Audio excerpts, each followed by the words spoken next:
What we do here is go back.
Hello there, everybody. The French far-right piece of shit Jean-Marie Le Pen died. I'm not even going to bother doing the fucking the pretend fucking eulogy bit, because he's a far-right, lol, a far-right piece of shit war criminal fucking wanker. So let's just kick it.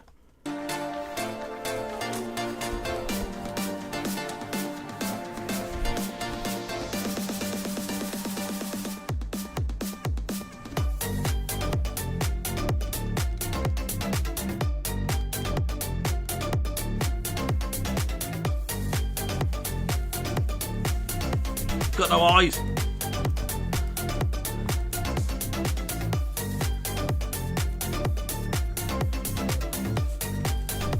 Quite difficult to operate a fucking mouse. It's quite difficult to operate a mouse with the claw on. Hello everyone. Welcome to the stream. How are we all? I'm a sensible boy. How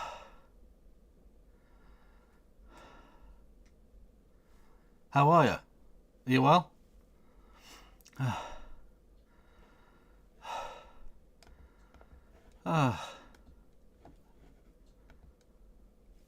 He's dead. He's dead in that. That's fun. Because he was a Holocaust denier and a war criminal. So I'm glad he's dead. But let's not forget, right? He's got a family who should also be dead. Yes.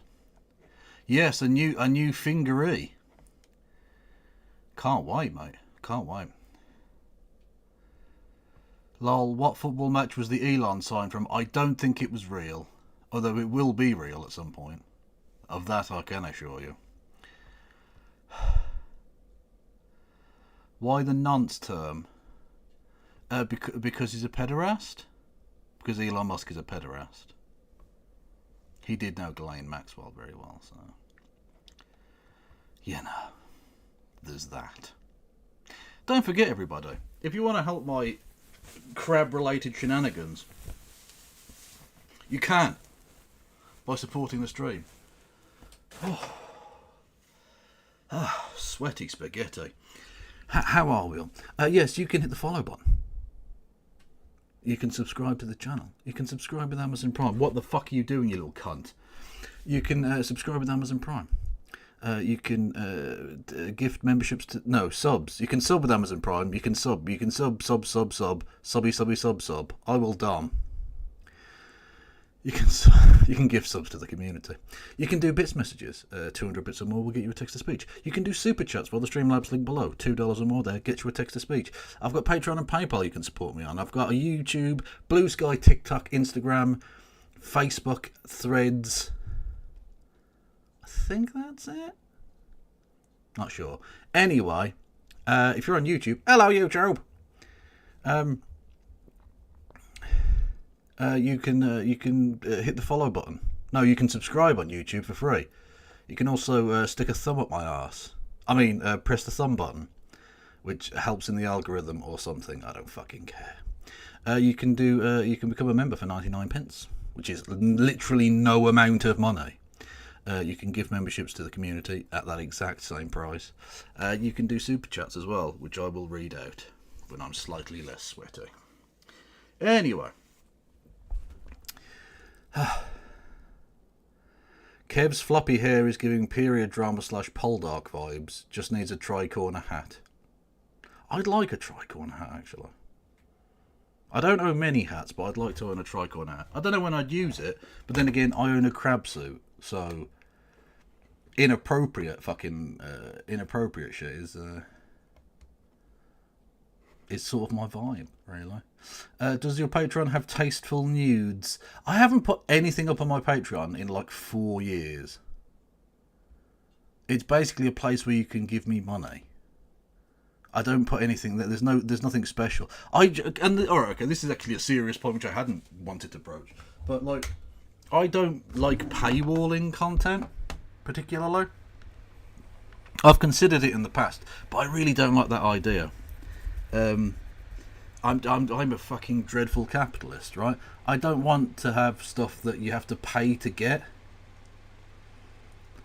Like, I'm genuinely so grateful when people do give me money, but I don't want there to be bits of my content that you have to pay to get.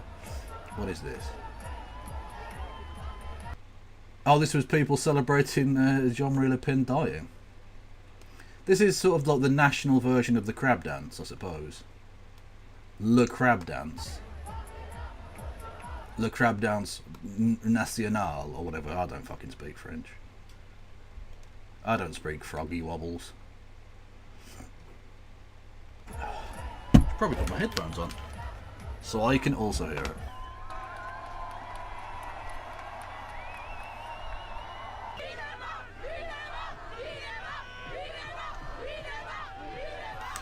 Exactly. Jean-Marie Le Pen constantly going about the white man dying out, and yet he's a white man that died out. Pfft, hypocrite.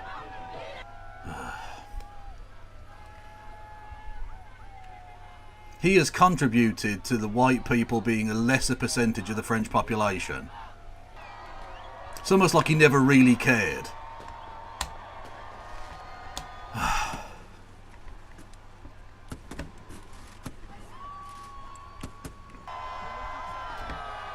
He was a polarising figure, that is certainly true. I presume they're chanting cool shit, I don't know.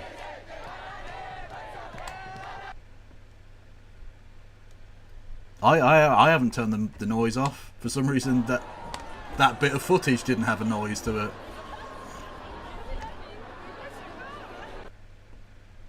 it. As you do.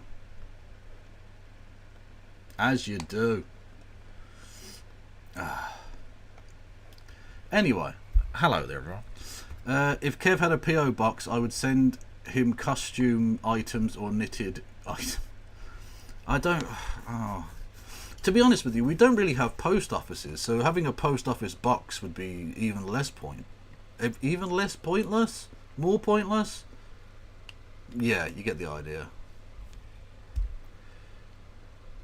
They were singing "Have a Good Year and Good Health." That is so gay. I love it. Love it. Oh. And I'm so glad he didn't get to outlive. Jimmy Carter. I wouldn't have wanted him to get to 3 figures, you know. Anyway, what am I doing? Yeah, I'm not even broadcasting this, am I? This is rubbish. Right, we're doing mainly British-based content today. So if that's like not your thing, if you want a more international flavour, this is probably not going to be for you. Although there will be kind of bits of international flavour, because one of the big topics,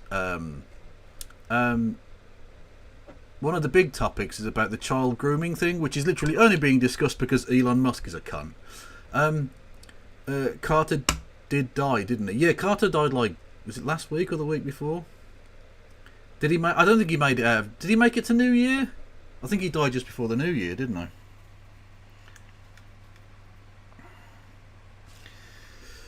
I? Was Jimmy Carter an okay-ish president or a bad president out of interest? Don't know much about him. He wasn't a great president. As president, of course, he had to do evil things, because presidents do evil things, apparently. I say had to, you didn't have to do anything, but like, he did some evil shit. Backing of some, terrorist militias against democratic governments in South and Central America. The huge. The standard operating procedure for a president. But yeah, he wasn't great otherwise either. He wasn't bad, but has there ever been a great president? Has there ever been a great president? Well, it depends how one judges it. You can, of course, right. Abraham Lincoln, right, would probably be held up as the best president, unless you were like a racist, I guess. But he himself was quite racist. And, of course, fought for and became president at a time when slavery was legal, and argued that slavery should remain legal and that he would leave it as legal. So you can argue in a very, literal, I'm going to use the TYT phrase here, maximalist position, that he was also a cunt. And there'd be a point of truth to that, right? But if you judge people by the time in which they lived and the pressures they existed and had to work around, I think you could argue that Abraham Lincoln was pretty great, actually. Again, he did some fucked up things. I'm not going to pretend he was perfect. But no head of a government ever could be perfect. You're talking about dealing with millions and millions and millions of people. At a time, in his case, where you didn't even have the fucking, most places you couldn't even get a telegram to, let alone a phone call or whatever. So transmitting any kind of information across any distance was almost impossible. Unless you literally carried it on paper on the back of a horse, which makes, public policy making and implementation quite difficult. I think you can argue that Lincoln was pretty exceptional, given the limitations of his time and the fact that he was a human being, In terms of, let's say 20th century and 21st century, has there been a great one? No. I don't realistically think you can claim that any of those were great. There were some, reasonable ones, but none that were unproblematic. For damn sure. Like, you can say, well, Theodore Roosevelt kind of saved the world from Hitler, right?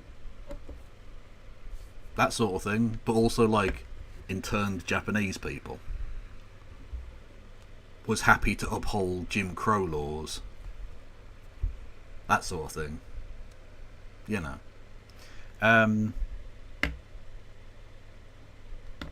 But yeah, that sort of thing. JFK was okay. I mean, not dreadful, but he wasn't around long enough to really see the fruition of what he was trying to do. And he was trying to cover up the crimes of America and Southeast Asia. So, again, not great. Not great. Sorry, did I say Theodore? Apologies. Franklin Delano Roosevelt, who, of course, was he cousin? I think he was his first cousin, wasn't he? Of Teddy. Although a lot younger. I say a lot younger, about 25 years or whatever. Yeah. Well, if you are going to have multiple presidents with the same fucking surname, and you do have lots, 2 Adamses, 2 Johnsons, lol, 2 Bushes, lol, 2 Roosevelts, dickheads. Technically 2 Clevelands, although it was the same person. Fuck you, Grover. Dickhead. Anyway, let's not go into it. 2 Clintons, Nearly. Because she lost. You see, because she lost.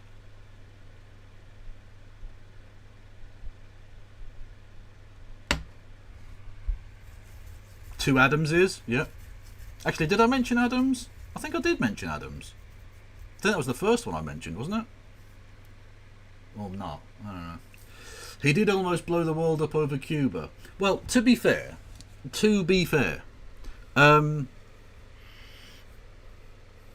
he actually played a relatively decent game there, if that makes sense. Now, I know technically he was playing a game with the future of humanity, but I will say that JFK, he took a lot of flack for appearing to be weak or whatever, but actually played it relatively well and ensured that humanity didn't come to an atomic end by doing negotiations behind the scenes and all of that sort of jazz. So was able to keep hemispheric control, which, you know, was the foreign policy goal, whilst also not destroying all of mankind. Which, for a guy who was supposedly, you know, shithouse, and he was criticised enormously from the right wing in America, basically saying he's a communoid, etc. Yeah. He didn't do too badly. But like I say, he wasn't around long enough to really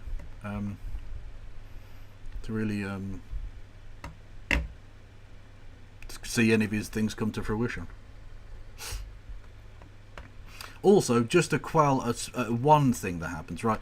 Some people say that the phrase "Ich bin ein Berliner" was laughed at by the Germans because apparently Berliner is a type of donut.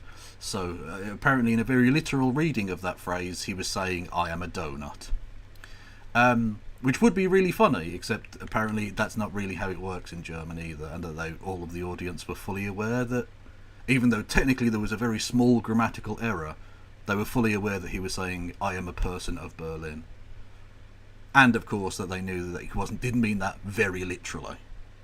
He meant it in I count myself as a part of you, and therefore your protection is my protection, comradeship type shit.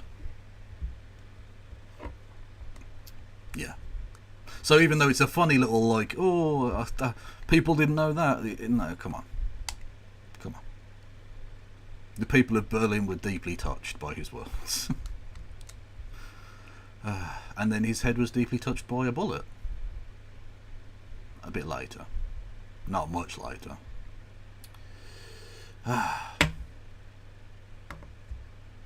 Keeping the detail secret arguably cost Khrushchev his premiership too. Exactly, yes. Indeed so, because it looked like he just backed down and got nothing for it. Whereas actually, they were able to get American missiles out of Turkey, which because it's the USSR with borders the countries that are now Azerbaijan and Armenia and all that bollocks. So yeah. What is this? What? Check my link. Linky dink. What's this? Hang on a minute. Apologies. So H3 Productions. Outside our window. Oh yeah, so this is about the California fires. By the way, to all the people in California, stay safe. I hope you're awesome and safe and not Bernie. Not Bernie as in Bernie Sanders, not crispy. But outside of that, I've got nothing to say about it. Like, I can't cover this story because it's a big fucking fire. I hope everyone's okay. Sorry. Anyway, what's Ethan got to say about this? Is it Hassan related, I wonder? Outside our window, it's close, but we're safe for now, and wind is blowing away from us. Hassan, for fuck's sake!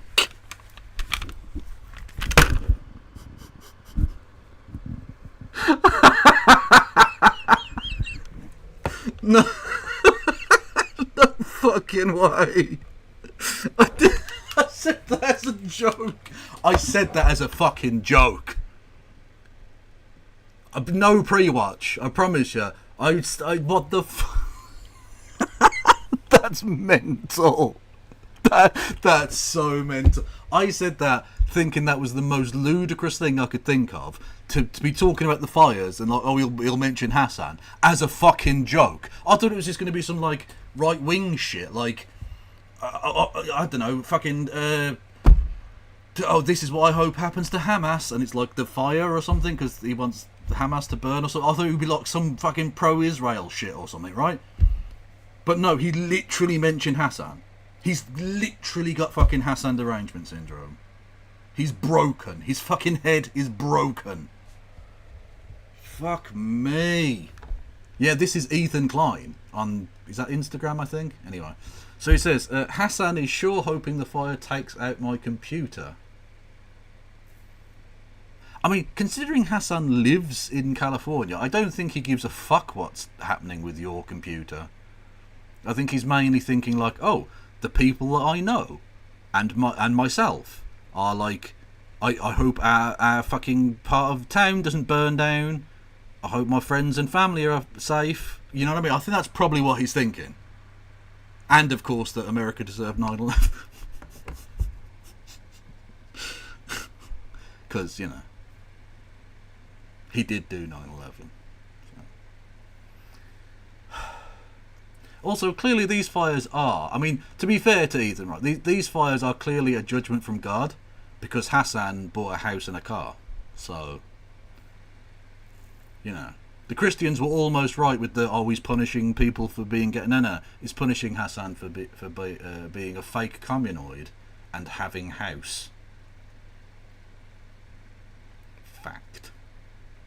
Anyway, Ethan Klein is fucking brain broken. That's all that needs to be said there. Fuck me. As if you would be in this situation. Like, he has got a wife and I don't know how many children, but he has children, right? He has progeny. And he's in a situation where the fire is close enough that you can see it. I don't know exactly how close. Hopefully not very close. Hopefully he and his family are fine. But, like, close enough that you can see that shit. You can almost certainly smell that shit, I imagine. Smoke does tend to drift in the air, you know? And your thought is, how do I get a dunk in on Senpai? Not, maybe I should get out of town because me and my family are in mortal fucking danger. No. I need to Instagram post about my fucking... the lover that scorned me. You fucking mentalist. You absolute penguin fucker. There's something wrong with you. Sort yourself the fuck out, lad. Anyway, talking of cunts who need to sort themselves out, everyone in the House of Commons! Yeah, we're going to do PMQs. And then the strange one. We've got a strange one after that. We've got Bad Empanada accusing Owen Jones of being a Zionist. Yeah, so we're doing serious politics up top, and then we've got slop. So if you're interested in the slop, stay tuned.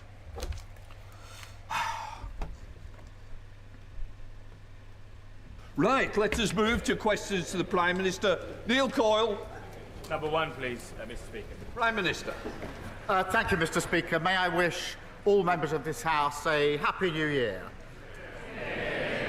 And Mr. Speaker, our thoughts, of course, are with those affected by the recent flooding, and we thank the responders who are working hard to keep communities safe. Mr. Speaker, this week we published our elective reform plan to rebuild our NHS and end the Tory backlog. We will deliver where the previous government failed, empowering patients, boosting productivity, more care in the community, and incentivising reform. Mr. Speaker, this morning I had meetings with ministerial colleagues and others, in addition to my duties in this House. I shall have further such meetings later today. Neil Coyle. On behalf of everyone in Southwark, and I hope the whole House, can I offer the Prime Minister condolences on the loss of his brother over Christmas? And wish everyone a Happy New Year. Yeah, I did see Nigel Farage, because for those that don't know, as part of his claim to be human, the lizard that is Keir Starmer has a brother who may also be a lizard in a human suit as well, or it might be a real person that they've roped into the conspiracy or whatever. Anyway, that person who is or was his brother died this week, which, you know, is sad for him on a personal level, assuming that the lizard can feel emotion, you know.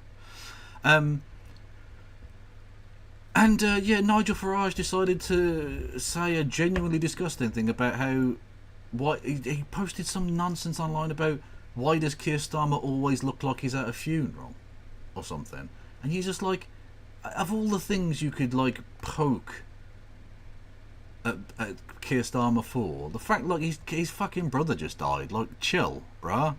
The fuck is wrong with you? Although I did just celebrate a fascist dying. But that's not a person, so it doesn't matter. Okay. By the way, did everyone use 707s in chat? I wasn't watching. I was mainly dancing in a fucking stupid lobster suit, so I don't know. Last July, the public overwhelmingly backed Labour's manifesto commitment to halving violence against women and girls. Can the Prime Minister set out how today's vote on the Children's Wellbeing Bill is a crucial step to delivering that promise, to protecting children, and without the delay of an unnecessary, further, lengthy inquiry? Yeah. Interesting one, this. It's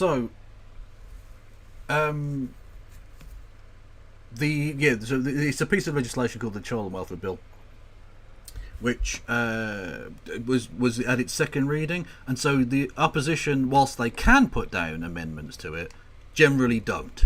It's not the place where that happens, because if that amendment passes, it doesn't just amend the bill and it carries on, it kills the bill stone dead, right? So it's a bit of parliamentary chicanery there, right?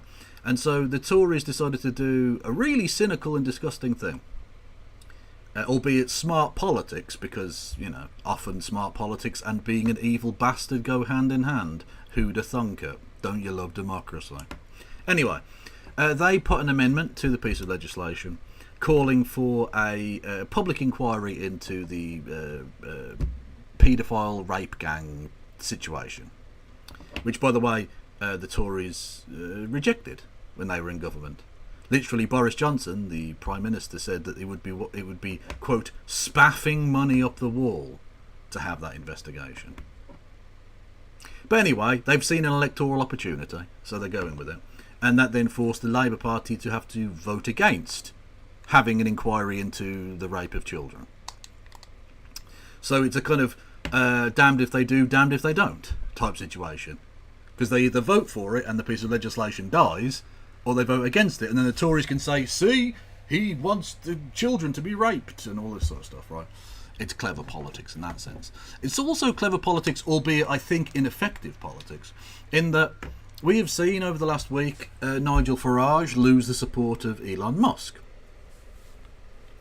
Literally calling for him to step down, that he didn't have what it takes as leader of the party. And so the Tories, I think, have sniffed an opportunity, because they know there's £100 million to be had from Elon Musk. And so they're going to, I think, try and court Elon Musk and his money in the lead up to the next election for the next 5 years. So, it's grim. It's grim and disgusting. And by the way, again, this vote wouldn't have brought about anything, because the piece of legislation would have died. So it literally is just political theatre, and would have killed a piece of legislation that was literally aimed at trying to safeguard children. So, you know, there you go. The Tories really, really caring. Fucking jokers. Can I thank him for his remarks about my brother and the other colleagues who've sent me remarks. Mr. Speaker, he raises a very important issue. Violence against women and girls, abuse, child sexual exploitation are sickening. Many victims have been let down for a very long time by warped ideas about community relations and the protection of institutions. Mr. Speaker, he raises the question of inquiries. There have been a number of inquiries, both national and local, including one covering Oldham, and reasonable people can agree or disagree on whether a further inquiry is necessary. This morning I met some of the victims and survivors of this scandal, and they were clear with me that they want action now, not the delay of a further inquiry. The J inquiry, the last national inquiry, was 7 years, which would take us with a further inquiry to 2031. I think action is what's required. But whatever your view, whatever anyone's view on whether a further inquiry is needed, what I find shocking is that anyone in this House would vote down the Children's Wellbeing Bill this afternoon, which is vital protections for the most vulnerable in our society. And I urge them... That was basically what I was saying. Yeah, that's what the Tories were essentially trying to do. Because for them it was a win-win. That's what I mean by being clever politics. It's disgusting and underhand and Machiavellian and just garbage behaviour, but it's clever politics. Because either they get a government bill to die, which would be an amazing coup considering the fucking huge majority he's got, or they get them to come out and say, no, we shouldn't have an inquiry into the rape of children. So they get to basically like make him look like a fucking pederast supporter or something. Which, you know, so it's a win-win for them, I guess, in that sense. It won't. I don't think it'll make much difference in the long run, but you know, a death by a million cuts, I guess. The Leader of the Opposition to withdraw her wrecking amendment. Leader of the Opposition, can he bear the It's pronounced Bad Enoch, please. Mr. Speaker, the whole House has heard that the Prime Minister lost his brother during the Christmas period. So can I offer him, on behalf of my party, our sincerest condolences? The new year has... But you are now about to essentially accuse him of being a nonce, so... okay. ...started with a focus on the decades-long rape gang scandal. Across the country, thousands of girls were tortured and sexually abused at the hands of men who treated them as things to be used and... And that's just the Tory backbenchers. ...disposed of, destroying many lives forever. The Prime Minister has mentioned previous inquiries. He is right. There has been an inquiry into child sexual abuse, but it wasn't about the rape gang scandal. In its 468 pages, it mentioned Rotherham just once. Is the Prime Minister confident that we know the full extent of rape gang activity? Prime Minister. Can I first thank her for her condolences, and can I thank her for reaching out over the Christmas period when I lost my brother? I really did appreciate that, and I appreciate it today. Mr. Speaker, on the question of a further inquiry, there have been a number of inquiries, some of them localised, including the Mayor of Manchester's inquiry recently, and of course a national inquiry Professor Jay carried out, took 7 years, had 20 recommendations, none of which actually were implemented by the party opposite when they were in government. Now, this is a really serious issue. We must focus, obviously, on the victims and survivors. There's no fixed view on the victims and survivors about a further national inquiry. There are mixed views. But there is a view, and I share this view, that what is needed now is action on what we already know. We already know, myself from personal knowledge when I was Chief Prosecutor, that Whoa, whoa, whoa, whoa, whoa, whoa. Don't try and sneak that past us. You were Chief Prosecutor? What, at the Crown Prosecution Service? Really? Chat, why was I not informed about this? You know I need to be kept up to date. Jesus Christ. years. Myths and stereotypes about victims were at the heart of this. We've known that for a decade. The Jay report called for mandatory reporting. I called for it 11 years ago. What we need now is action. What can't be tolerated is the idea that this afternoon members opposite will vote down a bill which protects children, include Mr. Speaker, Mr. Speaker, let me just. One of the provisions in the bill is to protect children vulnerable today who are out of school to prevent abusers ever taking those children out of school. I implore members opposite to defy the misleading leadership of the Leader of the Opposition and vote for a really important bill. Mr. Speaker, I'm shocked that the Prime Minister would say that actions were not taken. He knows full well that we accepted 18. He knows. No. He didn't say you didn't accept them. He said you didn't implement them. Because you didn't. You accepted 18 of the 20 and did none of them. That's not action, is it? That's just words. Full well that we accepted 18 of the 20 recommendations in the Jay inquiry and went further, launching a gangs task force that found 550 more perpetrators. That shows that there is still work to be done. In Rotherham alone, there have been over 1,400 victims. By the way, welcome to the Muskocracy, as I'm going to call it, because literally the only reason that they're even talking about this is because Elon Musk is a fucking lunatic racist. That literally is it. They're playing to Elon Musk and his audience of dipshits because they want his money.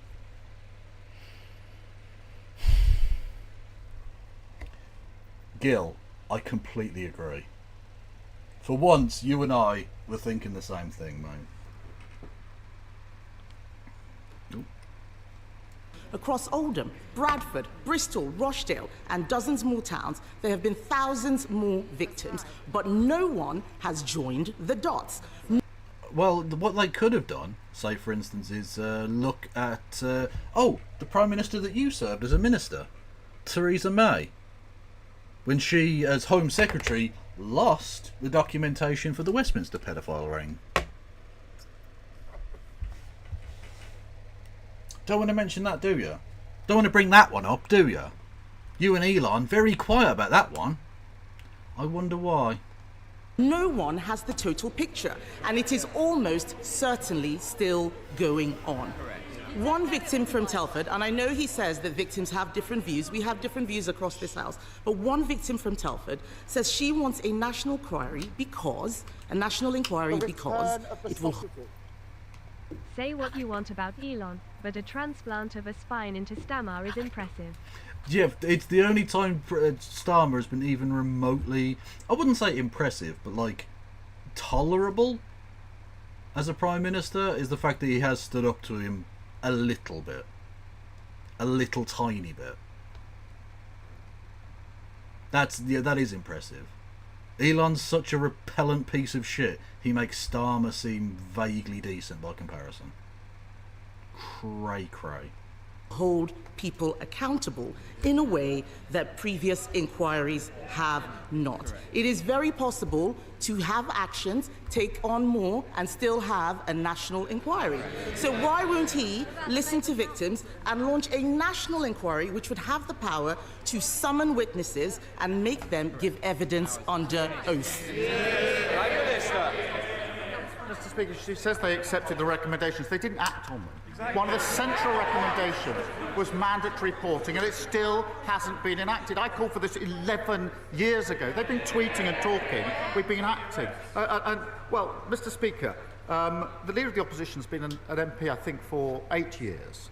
Her party have been in government for 7.5 of those 8 years. She was the Children's Minister. She was the Women's and Equalities Minister. I can't remember her, I can't recall her once raising this issue in the House, once calling for a national inquiry. It's only in recent days she's jumped on the bandwagon. Now, Mr. Speaker, in fairness, if I'm wrong about that, and she has raised it, then I invite her to say that now, and I will happily withdraw the remark that she has. We don't need, my dear Starmer, sir, we do not need her word on this. We have the definitive record at our very fingertips in the modern era.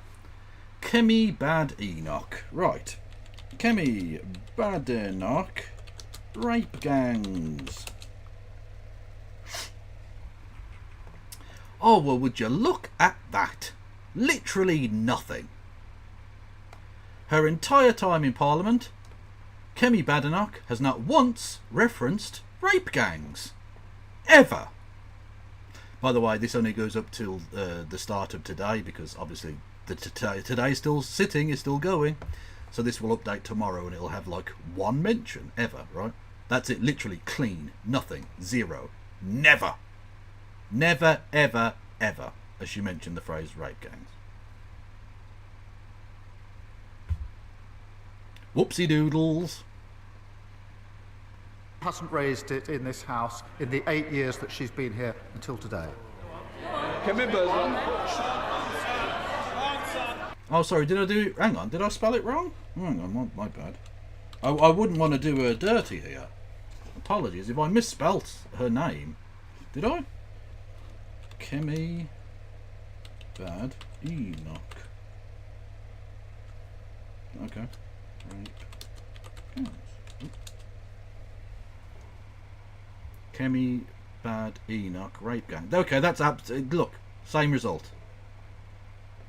Kemi Badenoch rape gangs, never mentioned it.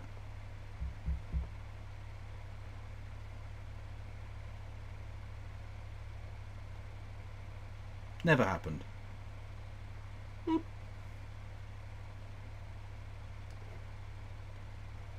Mr. Speaker, the Prime Minister is being very specific because I have raised this issue. I've raised it in speeches, I've raised it publicly. He knows that as a minister, I would not have been speaking on this specific issue. I was not a Home Office minister. You were the Children and Schools Minister. You were the Children and Schools Minister for like 2 years. If you'd wanted to talk about this issue, you could have done. Because it was very much within your purview. Very much. Like smack dab right in the centre of that brief. Boop. Boop. And you never mentioned it once. Must have just slipped your mind. Because you really care about this topic and are totally not jumping on a bandwagon. Honest! By the way, that is a genuinely haunting look on Keir Starmer's face right there. He has seen something truly awful.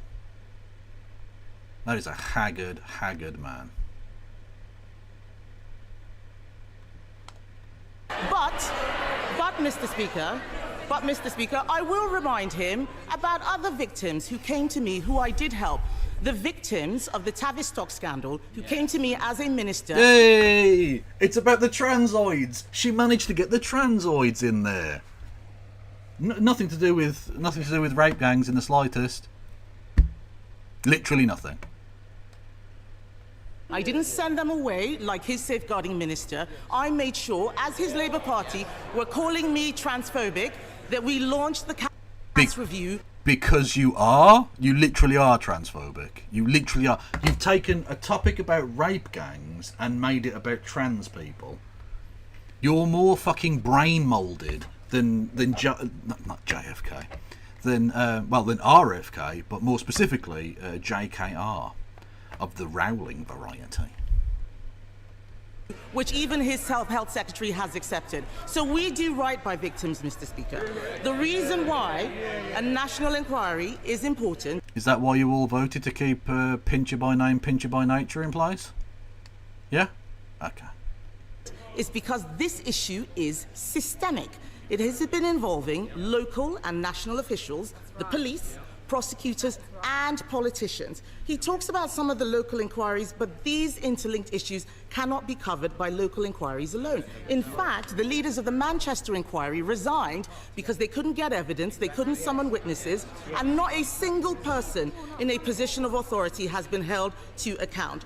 The Prime Minister called for 9 inquiries in the last Parliament. Does he not see that by resisting this one, people will start to worry about a cover-up? Again, I will just point out you covered it up for 15 years as a government then. If that's the standard. Mr. Speaker, this is an important issue and we have to focus on... Honestly, it's so shoddy. It's such fucking shoddy wank that she's doing this. Because she doesn't give a fuck. This is the thing. She doesn't give the slightest fuck about kids. Obviously. She doesn't give a fuck really about the Tavistock people, except that it's a way of which she can try and attack trans people, but that's about it. She doesn't give a fuck about any of these people. She's one of the most calculating little lizard motherfuckers in that place, which is really saying something. It's on the victims and survivors, and it isn't helpful. This sort of lies and misinformation and slinging of mud doesn't help them one bit. Mr. Speaker, she raised a question of a victim with me, quite right to, and I accept that victims and survivors are in different places on this. Those that I've spoken to are worried about the delay of a further inquiry. The last inquiry took 7 years. That would take us to 2031. Now, these inquiries, amongst the issues that's been raised with me, and she's been speaking to victims, they'll have raised this with her, is that it's very hard for victims and survivors to come forward to explain what's happened to them. They do not want to be rushed through this process, which is why the last one took 7 years. It's not sensible to suggest that this can be done in a hurry on the cheap and comprehensively. Therefore, Mr. Speaker, that would take us to, let's say, 2030, 2031. The victims that I've spoken to want action today. I agree with them on that.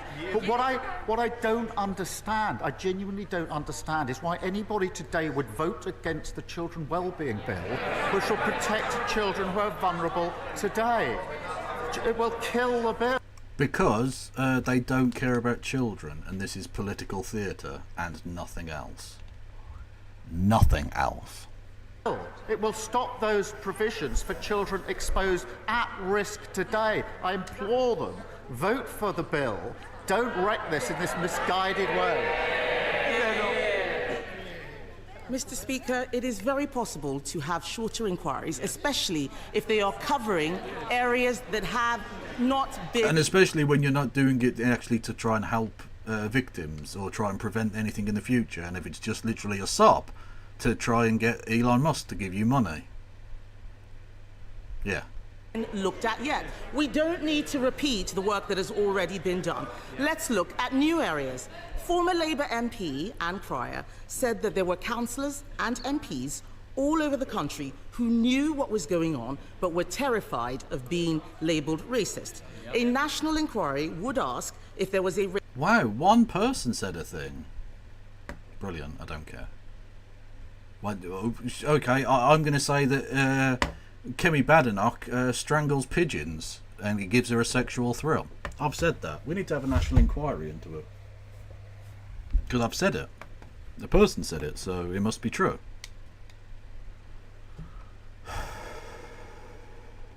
Racial or cultural motivation to some of these crimes where white girls were seen, as Jack Straw said, as easy meat.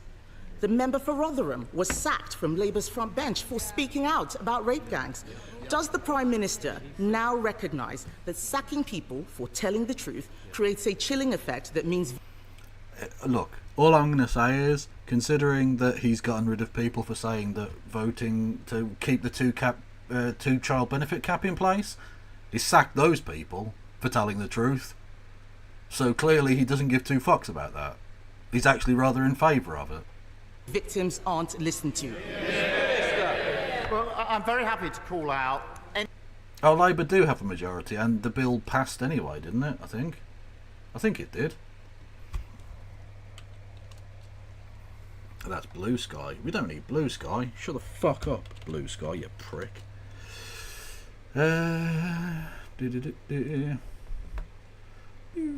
News. Here we go. Yeah, it got voted down. So the bill passed. Tory bid to force grooming gangs inquiry voted down. An attempt by the Conservatives to have the government set up a national inquiry into grooming gangs has been voted down with 364 votes to 111 votes, a margin of 253. So they didn't even get all of the Tories to vote, because the Tories have got like 120 seats or something. So I mean, they're fucked. Yeah. The amendment was attached to the Children's Welfare and Schools Bill, which would have killed the bill had the vote passed. The amendment was largely symbolic, as the size of Labour's majority meant it was never likely to pass. Yeah, it's just theatre. Anybody who hasn't acted properly in these cases, I've done it many, many times before, and it doesn't matter to me which political party they're in. I'll call them out and I will condemn them. Mr. Speaker, when I was Chief Prosecutor, I took measures Whoa! Breaking news! It was already in chat by me. Alright, but I don't check chat every 5 fucking seconds. Chillax yourself, Kieran. But thank you for the bits. But still, chill, brah. Chill. Head on. The first of the mass prosecutions for an Asian gang was in Rochdale. My team came to see me. It put a number of Asian men in the dock. They wanted the green light for the first of these cases to take place. I gave that green light, but on one condition, because it came to my attention that one of the men that was going into the dock had previously been arrested but not charged. And I said, you can bring the first of these mass prosecutions, but only if you look back at the file where we weren't charged and tell me what went wrong with a report so that I can start to put it right. And that's what started the reforms I brought about. Like, the overall point to make on this, right, is if someone's really, really obsessed with Asian grooming gangs or Pakistani grooming gangs or Islamic grooming gangs or whatever absurd new thing they want to put on there at the front as a descriptor. But they've never talked about Jimmy Savile. They've never talked about the Westminster pedophile ring, which again was covered up by the Tories. They've never talked about the myriad sexual assaults by members of Parliament, especially Tory members of Parliament. They've never talked about the Catholic Church's grooming scandals for fucking centuries. They haven't talked recently about the fucking C of E and their grooming fucking scandal shit going down. If they've never talked about any of that other stuff, and they only want to focus on this one very narrow, very small percentage of the overall pederasty pie chart, that's a very unfortunate way of describing that, but you get the idea. They don't really care about child rape. They don't care about child rape. They have no interest in defending victims or preventing it in the future. They just want to use this as a way of beating up ethnic minorities. That's it. Oh yeah, Hugh Edwards as well, yeah, another great example, yeah. Well, this is the thing. Tommy Robinson, Elon Musk, all of these people support the Tate brothers.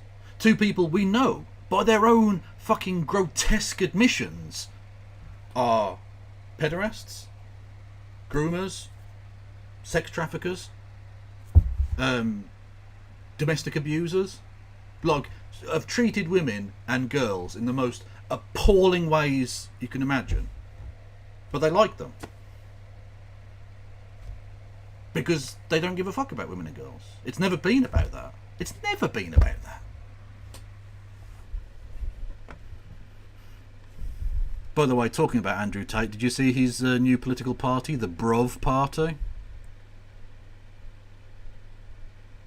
I mean, thankfully he'll be in a Romanian prison, so he won't be able to run for office, but still, you know,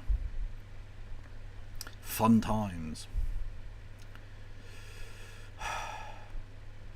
Yeah, or Prince Andrew, exactly, yeah, Prince Andrew's another great example. The fucking Queen paid £12 million of our money to hush up the victim of the man who is, what is he, 6th in line to the throne or something now? I mean, he's never going to be king, it doesn't really matter, but like, the fucking sweaty nonce, Jeffrey Epstein's best mate, who's still there, still living fucking the life of luxury at the taxpayer's expense. When's Tommy Robinson ever mentioning this cunt? When's Elon Musk ever mentioning this cunt? When did Kemi Badenoch call for a public inquiry into the corruption of the royal family and their protection of pederasts? Never. Never ever. Because it's not about that. It's not about protecting anybody. In fact, quite the opposite. It's about trying to attack ethnic minorities. And nothing else.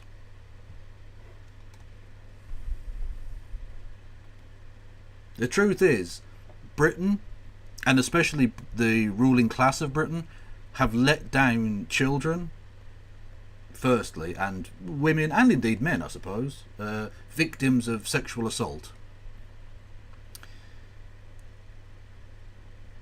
Forever. We've never taken this topic with the level of seriousness it should have been. We have constantly looked the other way and made excuses for pederasts. It's just been a tolerated thing that's existed here. And it's got nothing to do with political correctness. Again, Jimmy Savile was a white man. Rolf Harris was a white man. Prince Andrew was a white man. It's not political correctness that protects these people. It's the whole damn corrupt system. Sorry, you may have already touched on this, but do you think America taking Greenland is for national security, or is it really for oil and Elon's batteries? Well, it's definitely not national security, because why would it need to be? By the way, hello there, Iwitardle? You should hit the follow button. You should hit the follow button, because I'm about to give you a truth bomb here. It's got nothing to do with national security. Greenland is already the sovereign territory of Denmark. Ladies and gentlemen, which you may or may not know is a NATO ally, and therefore America's little puppy. Denmark isn't going to stand up to America. So there's no need for national security nonsense. America literally already has a radar base in Greenland as part of the NATO cooperations.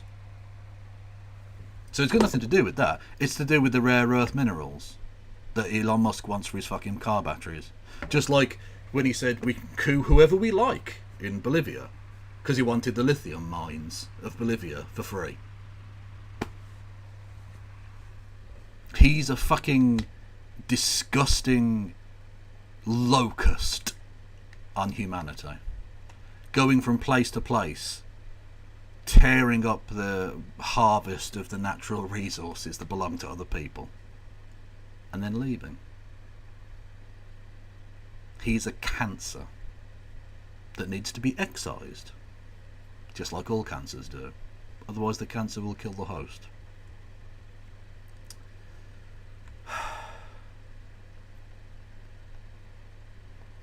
This, but with Kev's face. What?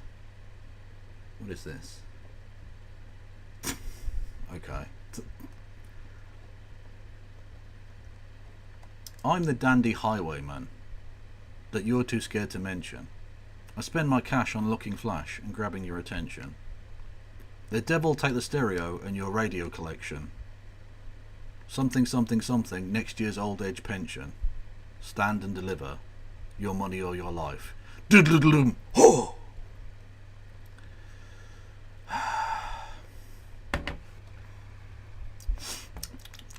Do you live in the US or the UK? I am from the United Kingdom. Turtle. I'm going to call you Wet. I'm just going to call you Wet. Wet. I am from the United Kingdom. Yeah. Which may or may not become the 52nd state after Canada becomes the 51st. Who knows? Or will Greenland be 52 and we'll be 53? Who knows? Genuinely, I don't know anymore. But welcome to the Kevolution, friendo. What if Greenland declared independence and invade America? Yeah, why not? I'm sure the 6 people who live in Greenland.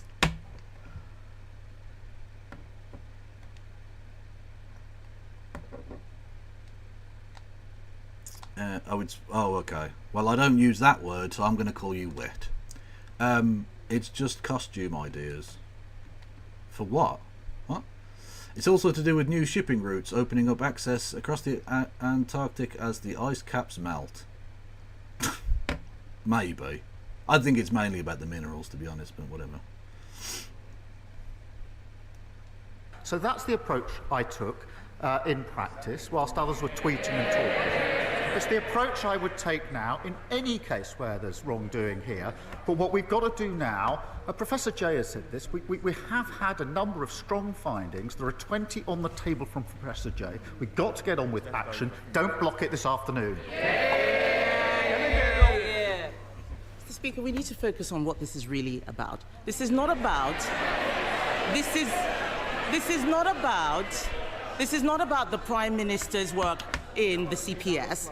And I would say very respectfully to the Prime Minister, it's not about you. It is about the victims. Be a leader, not a lawyer. We know that people were scared to tell the truth because they thought they would be called racist.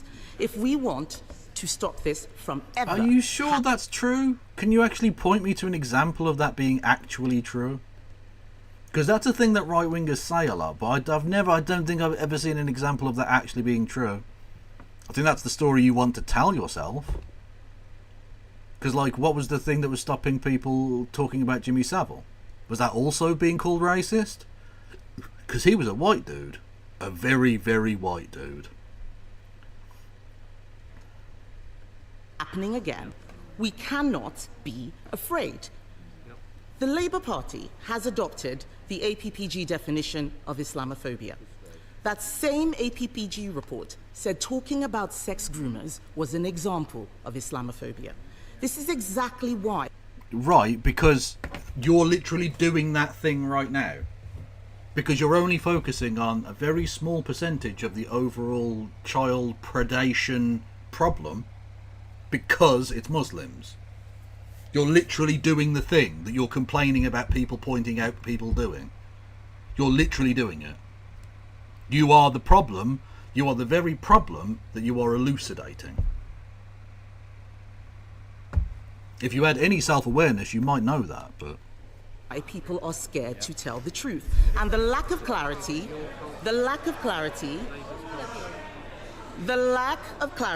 means that innocent British Muslims are smeared by association. That is not fair, and You are smearing them, though. You're the one smearing them, right now. only a national inquiry can solve this. So will the Prime Minister look again at the Labour Party's adoption of the definition of Islamophobia, its chilling effect, and rule out introducing it in government? Also, excuse me, time out. You want to go on about the definition of Islamophobia? Look at the definition of anti-Semitism and see whether that's had maybe a more chilling effect on an actually, like, pressing international concern. That being that any criticism of Israel is now seen as anti-Semitic and will get you kicked out of the Labour Party. I would argue that's more chilling. Prime Minister. Mr. Speaker, I will call out any aspect that has prevented anybody coming forward or any case going forward when it comes to violence against women and girls, child abuse or child sexual exploitation, as I have been doing now for the best part of 15 years. But, yes, some people will say there should be a further inquiry, but that does... I accept that, but that means all the victims and survivors who are going to give evidence need to be in a position to do so. Not all of them are. I've been speaking to them. There are some that do think they are. It will take time. All of the institutions will have to give evidence. That will take time. This will delay things till 2031 also. But we all, Mr. Speaker, we already know what the major flaws are. And my argument is we should get on with that action. And that's why we're bringing forward the bill this afternoon. Mr. Speaker, the Prime Minister has effectively told us that he's not able to do two things at the same time. This issue of a delay is a weak excuse, and I would say to him that by refusing this inquiry, he is enabling those people who... Question, do you think that Keir Starmer is a racist? Is Keir Starmer a racist? I don't think Keir Starmer has enough gumption in his fucking soul to believe anything strongly enough to be racist. Not like properly racist. Like, he can be incidentally, accidentally racist. But in terms of being like a really staunch bigot, I don't think he even believes anything strongly enough to do that. What I do think is that he's far more tolerant of racists than any Labour leader should be. As long as they're racist against the right kind of people, of course. Just saying. who wish to smear all British Muslims based on the actions of a small minority. He is talking about distraction tactics. Let us have the truth. The Prime Minister cannot tell the House the full scale of the scandal. He doesn't want questions asked. What do you mean he doesn't want questions asked? He's literally answering your question. Kemi, much like everything that's going to happen over the next year or so, and has happened so far in your time in opposition, every time you want something to happen, every time you want the government to do something, or indeed not do something, or to undo something, you will always be faced with the question, why didn't you do it? Because you had 14 years in which to do anything about this, and you did nothing. You accepted 18 of the 20 recommendations and then didn't implement a single one of them. Now, to be fair, it wasn't like they had a huge amount of time between the recommendations and then the general election. It was like 18 months or something, which in governmental time is not a huge amount. But it's enough that you could have done one or two of them, some of the more simple ones, and gotten the ball rolling on getting some of the others done. You didn't touch the issue. You accepted 18 of them, and you implemented 0% of all of them.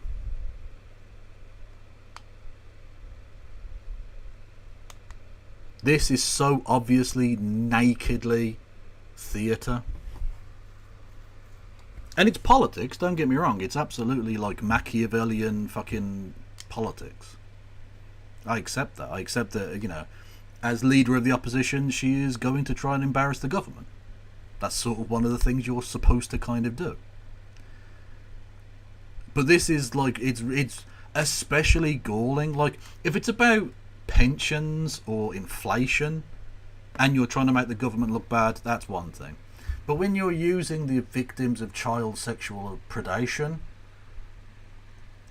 as your prop, as your gimmick to try and undermine the government, it's gross. It's fucking gross. One would think there are some things that are sacred that really oughtn't be messed with in this way. But the new Tory party, emboldened by Reform and Elon Musk and Donald Trump and all these other cunts, there's nothing sacred. Literally nothing. Of Labour politicians who may be complicit. He won't listen to the victims. He won't listen to the victims who are calling for a national inquiry. He is making this all about... Okay, but there are loads of people who don't want a national inquiry. There are loads of victims... Like, you can't just say, well, these victims want a thing. Well, some other victims don't want the fucking thing. They're just saying some victims want it. You have to listen to these specific victims. It's not really an argument, is it? Again, it's cheap. Again, you're using the victims of child sexual assault as a cudgel, as a weapon, as a prop in your stage performance of giving a fuck. Because you don't actually give a fuck. This is theatrics. A bill this afternoon. Later today, he will tell Labour MPs, including in Telford, Rochdale, Bristol... Rochdale? What? Hang on, did I hear that right? Labour MPs, including in Telford, Rochdale... Rochdale? Rochdale? Wasn't that a battle in the First World War? What the fuck is Rochdale? By the way, that's a Passchendaele joke. It's Rochdale? There isn't an S in that word. I don't know where you're getting it from. Rochdale. Like, I don't... Is that even a posh thing, or just her being a mental thing? Because there are plenty of posh people. Like, when Boris Johnson says Rochdale, he just says Rochdale. Like, I've heard loads of posh people pronounce that place name correctly. Is she just so posh that it comes out as Rochdale? Ferrero Rochdale. Boom! Fucking mental. Roche is a pharmaceutical company. They probably give her money. True. Bristol. They probably give fucking Race Streety money as well. Cunt! Derby, Aylesbury, Oldham, Bradford, Peterborough, Coventry, Middlesbrough, Newcastle, Ramsgate, tell all of these people to vote against a national inquiry into... But the thing is, Kemi, even if they vote for the national inquiry, that it won't facilitate a national inquiry. Now, as we already pointed out, it's been voted down, so it doesn't matter, right? Their little stunt went nowhere. But the thing is, Kemi, even if your amendment had passed, it wouldn't have led to an inquiry. Because it would have just killed the bill. Again, it's an arcane piece of legislative bullshit, but at this particular reading, in order for a bill to pass, there has to be 3 readings of the bill. Now, a reading is basically where it's put to the House debate the thing, you can apply amendments to it, it gets refined and blah blah blah, then you bounce back and forth between the Lords and then it goes to the King, as it now is, and he signs it and it's law. And at each reading, at each stage, there's also a committee stage, but let's not overcomplicate things. At each of the 3 stages, you can apply amendments. But if you apply an amendment at this stage, it doesn't actually add to the bill and the bill carries forwards. If there's an amendment to it, it kills the bill. The bill dies completely. Again, it's an arcane piece of legislative bullshit, but it's a thing that, you know, and she knows that. This was never going to result in there being an actual inquiry at all. It would have ramped up the pressure on the government to have one, because in theory, in that instance, the Parliament has voted for it, so you would think it would have to happen, but whatever. Either way, it wouldn't have directly led to that.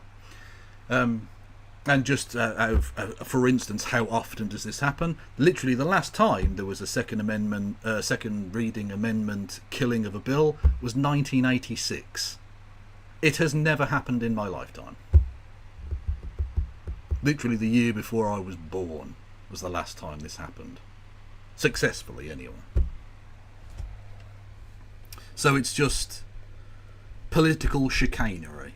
Embarrassing shithousery. A just very, very sad state of affairs. Kev, where is Rochdale? My England geography is awful. Rochdale is in Lancashire, I believe, which is northwest of England.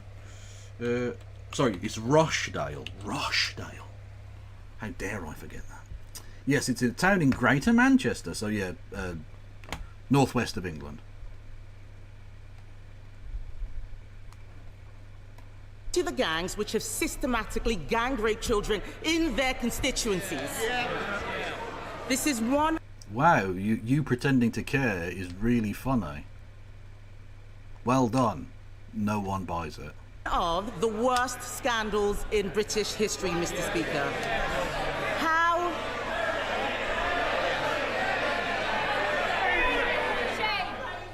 Sorry?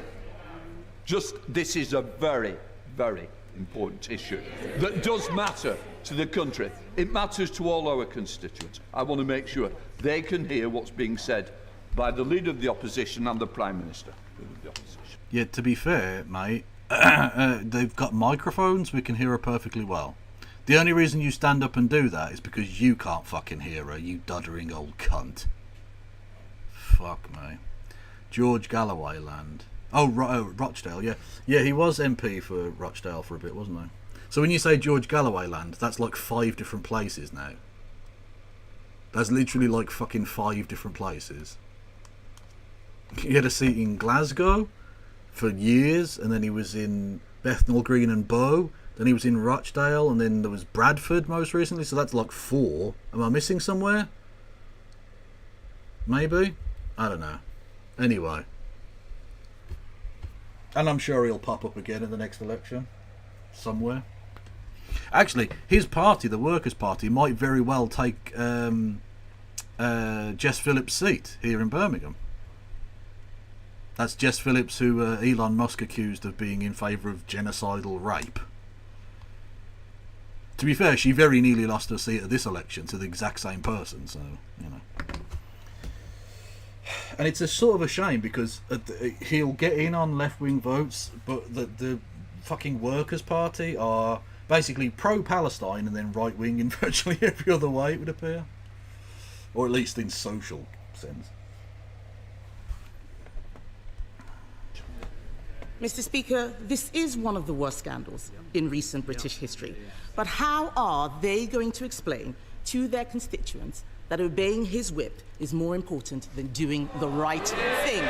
This isn't the right thing. It wouldn't have led to a fucking debate. Not a debate, an inquiry. She's right to say it's one of the worst scandals. It's terrible. That's why I acted on it. Her recently acquired view that it's a scandal. That's quite a good line. A recently acquired view. Do you know what? He doesn't come up with a good one very often, but just occasionally you think, maybe he is a human. Maybe he's not a lizard robot boy. Maybe he's an actual real person. Maybe. Having spent a lot of time on social media over Christmas, not once in 8 years did she stand here and say what she's just said. Not once in 8 years. They didn't act on the recommendations. They want a national... CZ, how often do they sit like all the time? Literally all the time. This is just the House of Commons. This is how they sit. Like, it's not like these are lazy boy recliners, and they're like, when there's a bit more space, they kick out the fucking feet and get a tinny in the cup holder. Like, those are just the seats they always sit on. And it's not very uncomfortable. I've actually sat on one of those. Well, a couple of those seats. I've literally stood where Keir Starmer is currently stood, albeit it was, fuck me, nearly 20 years ago now. But yeah, that's just the House of Commons. That's how they sit. But it's very comfortable chairs, to be fair. They're very nicely padded. Leather. Inquiry. We had a national inquiry, the J inquiry, the J report. 20 recommendations, not a single one implemented. Not a single one implemented. And she said you can do two things at once. You can't kill the bill this afternoon, wreck that bill, and protect children. There was a... Mr. Speaker, there was a dread... Did you finger one of those seats? I am not J.D. Vance, okay? I do not engage in sexual congress with pieces of furniture. Occasionally on pieces of furniture with humans, that is to be sure. But I do not fuck any soft or hard furnishings. You monster. I mean, did you see how Rees-Mogg lied and slept sometime? Oh yeah, but that's because Jacob Rees-Mogg is made of jelly. Victorian jelly. Full case of Sarah Sharif that everybody will remember. This was the girl taken out of school and abused by an abuser. The bill this afternoon fixes that gap. And I know, I'm looking across, I know there are honourable members on the benches opposite who know very well that what's in this bill is necessary, that it's the right thing to do, and that would want to vote for this bill. I urge them to think twice about following this short-sighted, misguided, bandwagon-jumping approach of the non-leadership of the Leader of the Opposition. I urge them to. Speaker, my constituent, Anne-Marie, and countless other armed forces families across Aldershot and Farnborough are living in shabby military accommodation that simply isn't good enough after 14 years of Conservative neglect. So can I welcome the Ministry of Defence plan to buy back thousands of homes in my constituency? And will the Prime Minister set out how sorting out this bad deal left behind by a past Tory government will make life better for Anne-Marie and others like her living in the home of the British Army? Prime Minister. Can I thank her for her question? And we all owe extraordinary debt of thanks to those who serve. Mr. Speaker, by reacquiring... And you know what? You do owe me a debt of gratitude for my service as well, in the form of bits and subscription.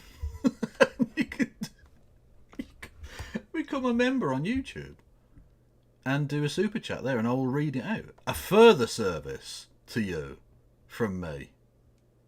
Okay, I served in the front line of the meme wars. I lost a leg. I've didn't just got a wooden leg. I've got an entire wooden body. That's how much I sacrificed for you people. Over 36,000 service family homes, including 1,700 in my honourable friend's constituency, we can rapidly transform substandard accommodation. Keir Harmer the child farmer. What the fuck? Oh my god. The child farmer. Jesus Christ. The deal that we've done also... To be fair, I mean, how else is he going to get that much adrenochrome to keep going? Of course he's going to farm them. Saves the taxpayer around £230 million per year in rent. And, of course, it follows the largest pay rise for the armed forces in over 20 years. There is, of course, still work to do, but this is a major step forward. We now come to the leader of the Liberal Democrats, Red Davey.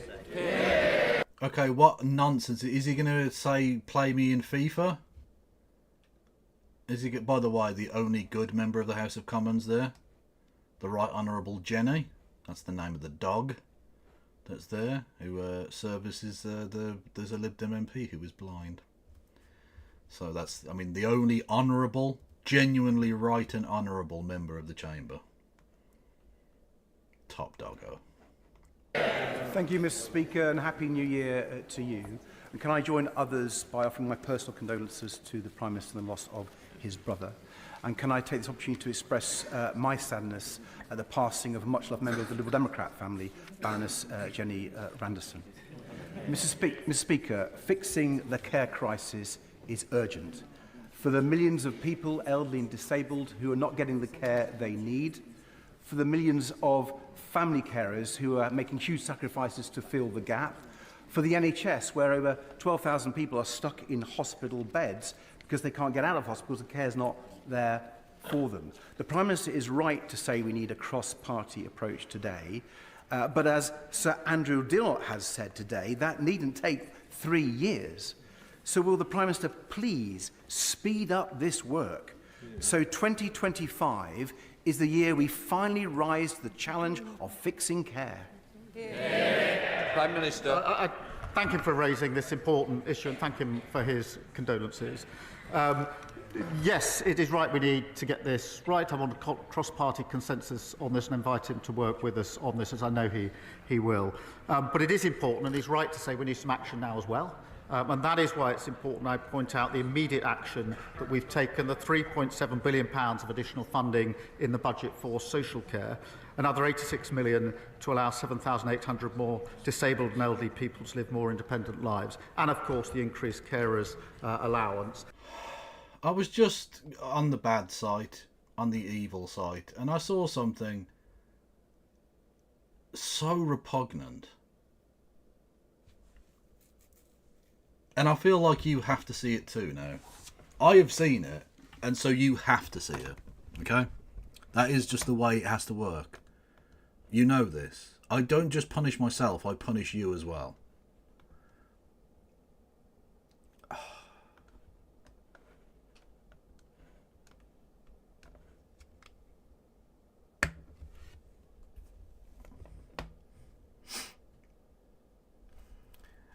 Are we just born to suffer? Is pain the only feeling in this existence?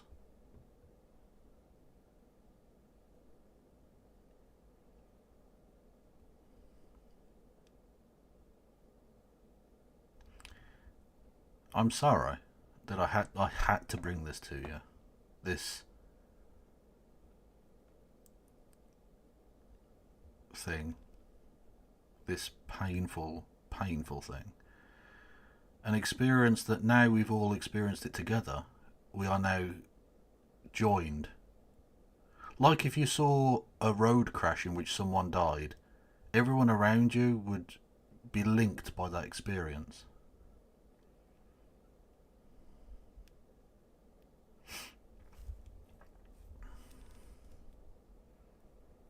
I feel like a part of me died today.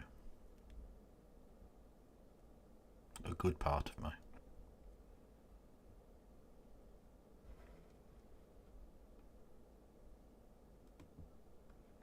I'm not even right-clicking and saving that image, so shut up. I'm not. I'm not even going to do anything with that image. That would be evil. And the way in which we've set this up is in stages so that we can act and improve as we go along, but making sure that we've got consensus for the bigger changes that may be proposed in the review. And I do invite him and members across the House to work with us on this so that we can get this right and make sure that what we put in place endures beyond... Oh, Jesus Christ. There's no way Trump can fire that far at his age. Oh, you made it infinitely worse.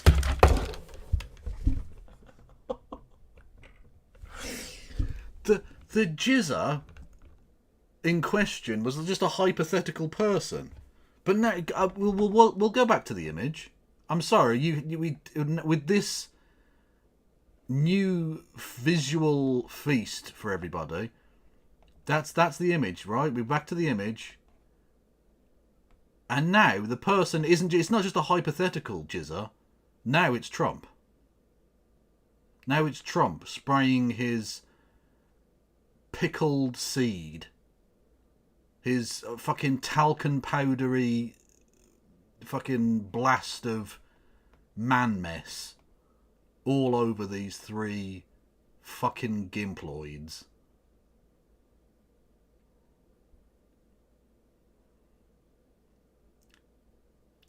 Happy New Year.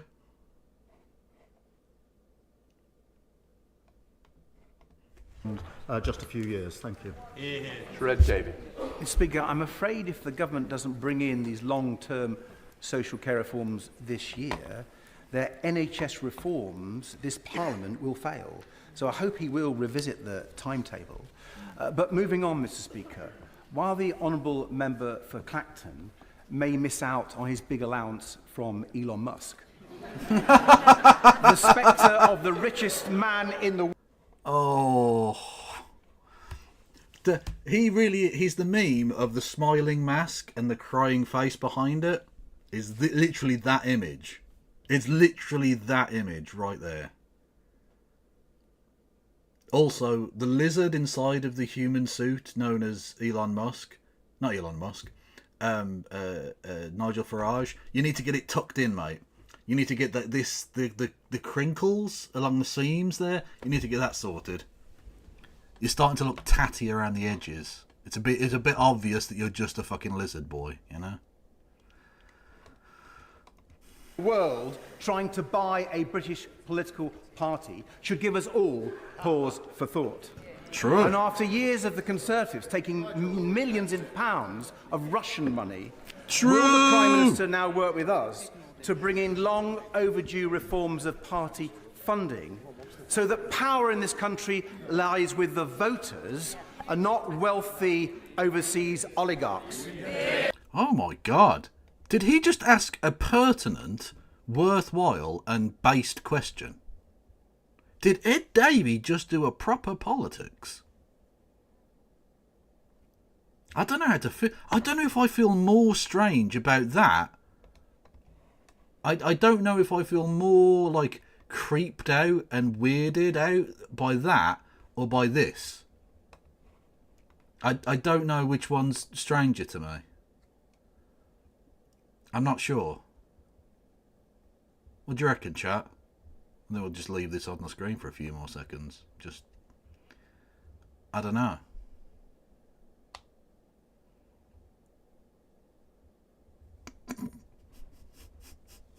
God, that's fucking creepy.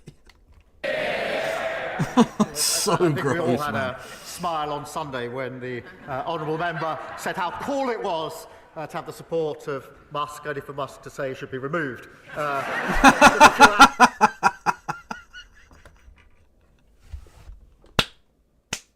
Oh, they're literally just dunking on him. It's like the fucking Globetrotters. They're just dunking on him left, right and centre. Oh no. Please don't say I'm going to end up feeling sorry for him. Please. Oh God. Okay, someone needs to make the meme. You all know the meme of the, let's say, well-endowed gentleman stood behind the sofa and there's a white woman on the sofa. Someone needs to make that image of Nigel Farage on the sofa with, you know, Keir Starmer and Ed Davey and so on behind him.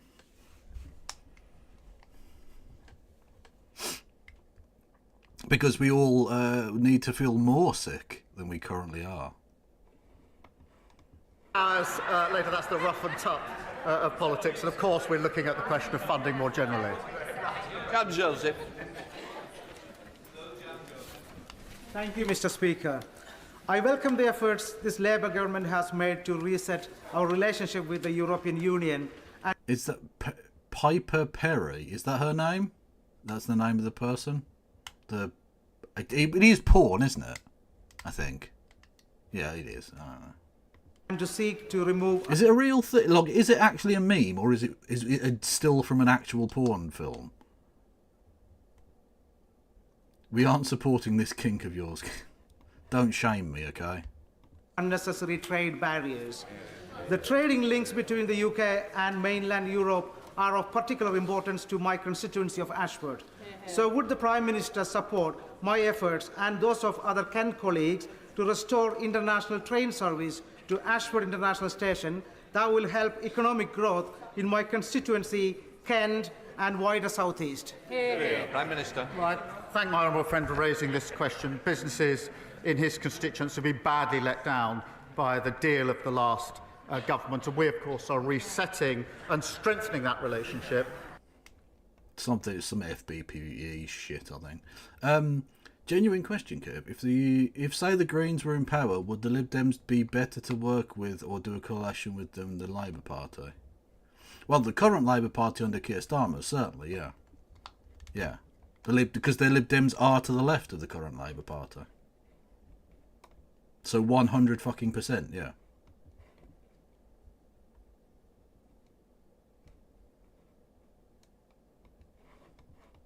On the economy, on energy, on security to deliver the growth that we need. I know this is an issue of considerable frustration to his constituents. The decision in question, Mr Speaker, is ultimately for Eurostar, but we are keen to see international services reinstated to Ashford as soon as possible, and I would be happy for the Rail Minister to update him on the latest discussions. Stephen Flynn. Mr Speaker, can I begin by doing something unusual, which is to commend the Prime Minister on his earlier answers to the Leader of the Opposition, and of course to pass on my party's condolences to him for the loss of his brother. Outside of this place, temperatures continue to plummet, energy bills continue to rise, and the winter fuel allowance has been unacceptably taken away from so many vulnerable pensioners. Now, the Prime Minister intimated prior to Christmas that he had no regrets about any of the decisions that he has taken in office. Does he understand that the public do? Here. Prime Minister. I thank him for his condolences. We took some tough decisions. They led to a budget which delivered the largest settlement since devolution began to Scotland. If he thinks we should now reverse that, then he should say so. What he's done is allowed the... That's not what he fucking asked, is it? That's not what he asked. What the fuck? See, he literally commended you on directly answering and refuting the bullshit of the Leader of the Opposition, and asked you a pertinent question to which you have replied to something else. He didn't say that the overall deal was a bad deal for Scotland. He said, why did you take away this money from people who are fucking freezing? What's that got to do with the Barnett formula, you prick? Given the money, so now the SNP have the money, they have the power, and no more excuses for the non-delivery that we see in Scotland. If he wants me to reverse that, he should say so. Sam Rushworth. Mr Speaker. Feeling safe in your own community is among the most basic of human needs, but after 14 years of Tory cuts to Durham's frontline police and breaking the criminal justice system, too many of my constituents are victims of violence, theft and antisocial behaviour. Yeah, but it's usually the police doing those things. Like, during that discussion earlier about sexual assault, I was going to sort of do... It's a joke, but it's not really a joke, of just saying, like, why would anyone come forward to the police about sexual assault? Why would you go to a rapist to report your rape? See, it's kind of a joke, but it's also kind of true.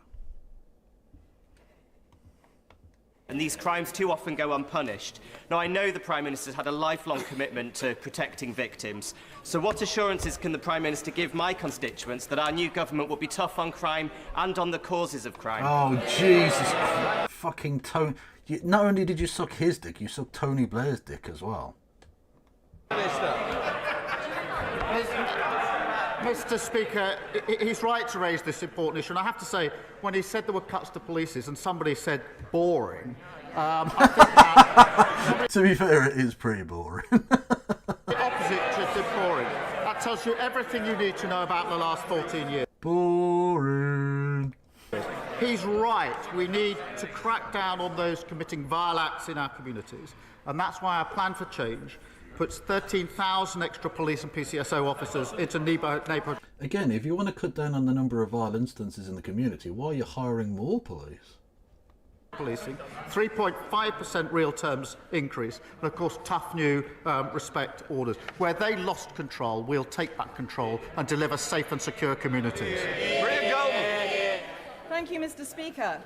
My constituent Dipak first opened the doors to his pharmacy in 1991, and he's been serving the Chelmsford community ever since, greeting many of his patients by name. But Dipak's business is struggling. His NHS contract no longer covers the cost of the drugs he has to dispense. For example, he's sometimes been forced to pay over 100 times more for a particular mental health drug than his contract provides. Dipak is dipping into his life savings to keep his pharmacy afloat, and I'm sure that many other pharmacists across the country are doing the same. Does the Prime Minister agree with me that no pharmacist should be forced to use their own money to keep their pharmacy viable? Prime Minister. Can I thank her for raising this really important and challenging case? Community pharmacists like Dipak play a vital role in our health service. And as she knows, the Department of Health and Social Care sets drug tariff prices and regularly assesses what pharmacies are reimbursed to ensure overall they're paid fairly. If she would prepare to share the details further with me, I will look and have a review by the team. You have to hire the police because it gets them off the streets. True. That's what we need to do. To get crime down, we need to employ all of the police, but then just get them to, like, stay in the police station. Just pay them to not be at home with their wives and families, and you watch fucking domestic abuse numbers go through the floor. Good point. Yeah, exactly. They should nationalise drug production. Yeah, that's actually a very serious point. Of the particular case that she's raised with me. Thank you. Thank you, Mr. Speaker. Last year, I was honoured to accept an invitation from the European Jewish Association to go to Krakow and discuss the role of Holocaust education in tackling the rising tide of anti-Semitism across Europe. We also visited Auschwitz and Auschwitz-Birkenau, where we... What the fuck? How have you managed to mispronounce both of those places so badly? Auschwitz, Birkenau. Birkenau sounds like a place in England, you prick. So we've had Rochdale and Auschwitz-Birkenau. Okay. We laid wreaths and paid tributes to the many... It's not the point he's making, but still, you know. ...victims of the Holocaust. Given that this month marks the 80th anniversary of the liberation of those evil places, will the Prime Minister set out what this government is doing on Holocaust education to ensure that never again means never again? Prime Minister. Well, thank you. Well, considering they're literally ensuring that it's still happening now, right now in Palestine, that the genocide is still actually taking place right now, I don't trust that this government does believe in never again. Thank you for raising this. Anti-Semitism is completely abhorrent and has no place whatsoever in our society. Mr. Speaker, I recently met with Jewish community leaders in Downing Street to discuss what further we can do to combat anti-Semitism, and that includes allocating £54 million for the Community Security Trust to continue their vital work, committing to building a new Holocaust Memorial and Learning Centre, and providing at least £2.2 million to continue the funding lessons from Auschwitz. And I look forward to working with others on those important proposals. Victoria Collins. Thank you, Mr. Speaker. Businesses like Hicks in Harpenden, charities like the hospital... Ah, Popper! We've got full-on Popper action right now. Let's fucking go. Hospice of St Francis in Berkhamsted. Health and social care providers like the Elms Medical Practice in Harpenden, a GP, are amongst those up and down this country who are warning the government about the negative impact of the proposed changes to national insurance contributions. When will the Prime Minister heed those warnings and at the very least look at exemptions for health and social care providers like they have for the NHS? Prime Minister. Thank you for raising this. Look, we had to deliver a budget to wipe the slate clean and to deliver the stable basis for our economy and at the same time repair our public services. That's why we invested £25.6 billion over 2 years in the NHS, including additional funding for GPs and for hospices. And we are taking measures to ensure that funding is there to support our vital services. Mr Speaker, every week I visit constituents in my Hackney South and Shoreditch constituency living in the most appalling overcrowded social housing, some with triple bunk beds in the bedroom and the parents on a sofa bed in the living room. The nearest available property to buy would be £500,000 and it's out of the reach for these hard-working families. I really welcome our government's commitment to 1.5 million new homes. Will the Prime Minister agree that we need clear targets for the number of social housing units so that families in Hackney can live in dignity? Prime Minister. I'm grateful to her for raising this and she describes an appalling situation when it comes to housing, and one will be familiar to a number of MPs on both sides of the House. And that's why we will deliver the 1.5 million homes that we desperately need across the country. She's right, and the budget announced 500 million into the... Right, but dickhead, you're not going to be able to build loads of new houses in inner city London. You're not going to be able to do that. There literally isn't any space. So you building 1.5 million houses, whilst it may have a small knock-on effect, ultimately won't reduce the overall price of things very much in those areas. So the point that she's making there about the only way they can live in that certain area is to live in essentially slum conditions. Let's be honest, we've re-established slum living. That's what we have in modern Britain. Just because you have intermittently working indoor plumbing doesn't make it less of a slum, really.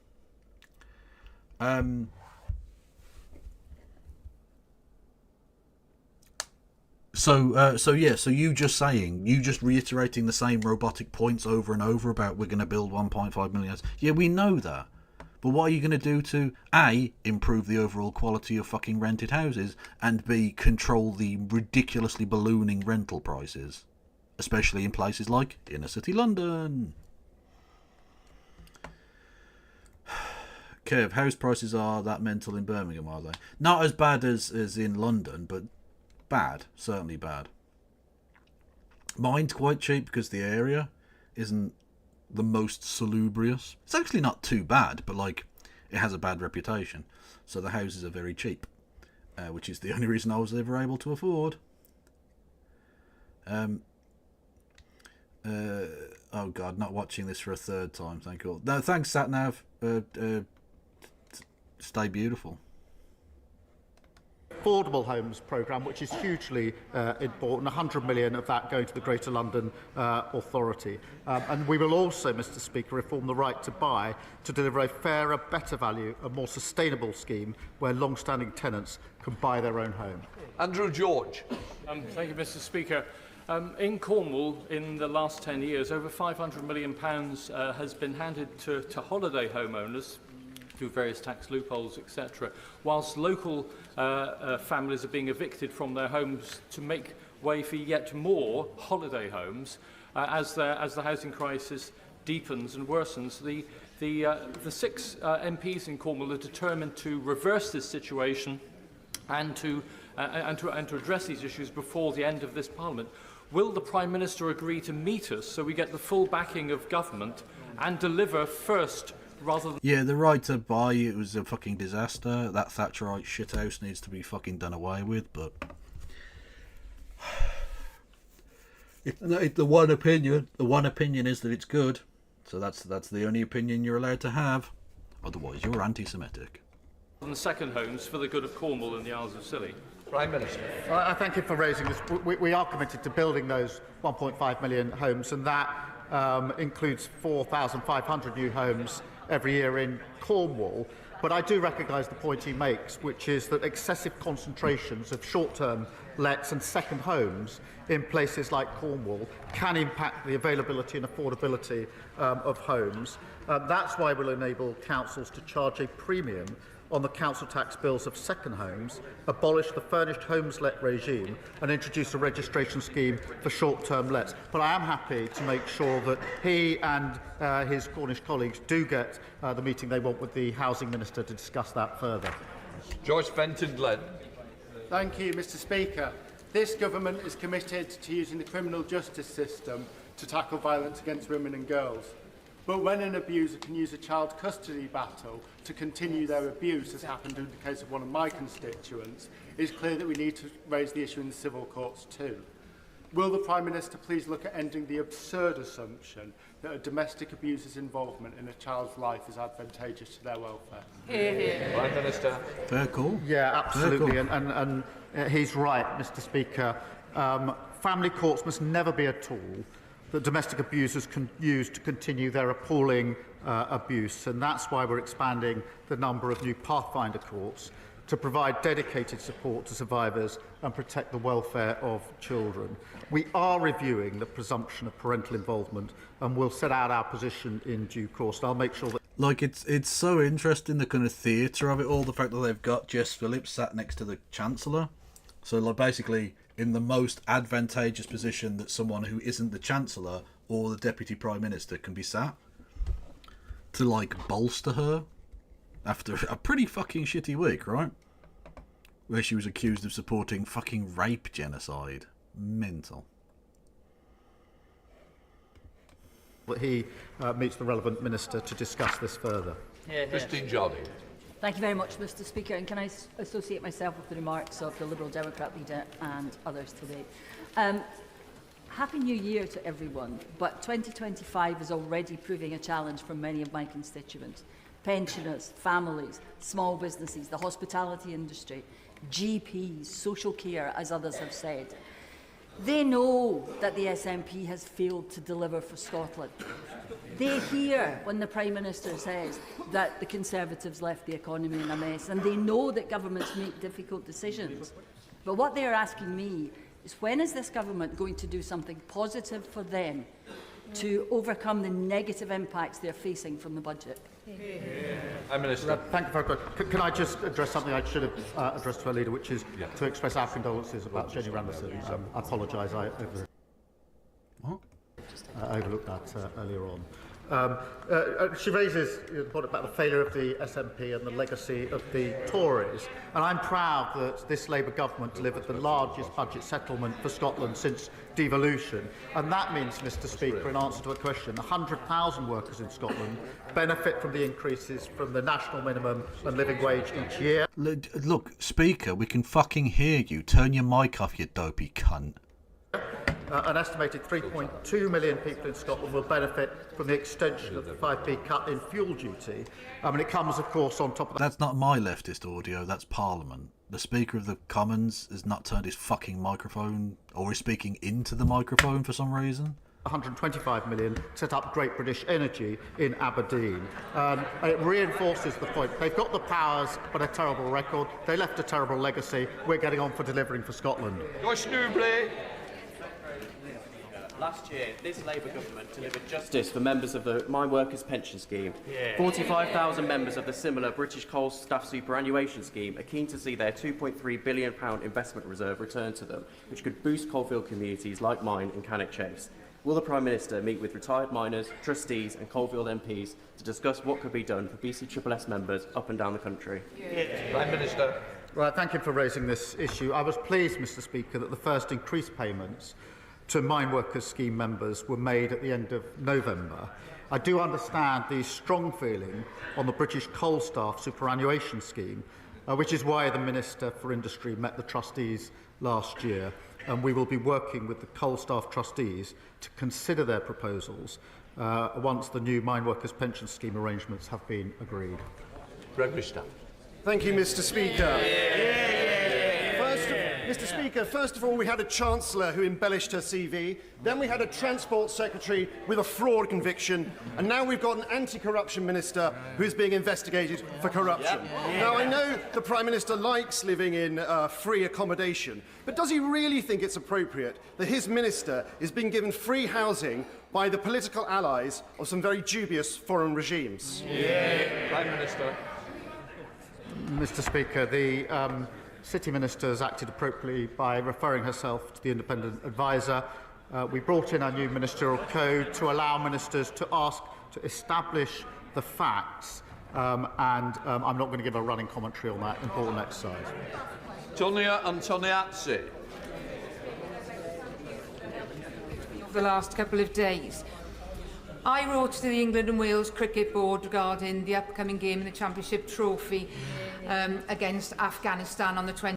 Yeah, this is an interesting one. The England cricket team is set to play the Afghanistan cricket team in cricket, unsurprisingly, given the two teams involved.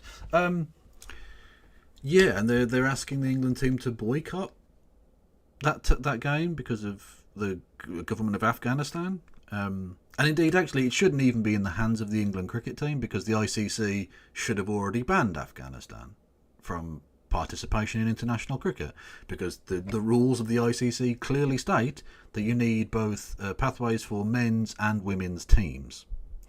Women have been banned from playing cricket in Afghanistan, so they should be removed from the ICC because they're not a cricketing nation now. Very simple.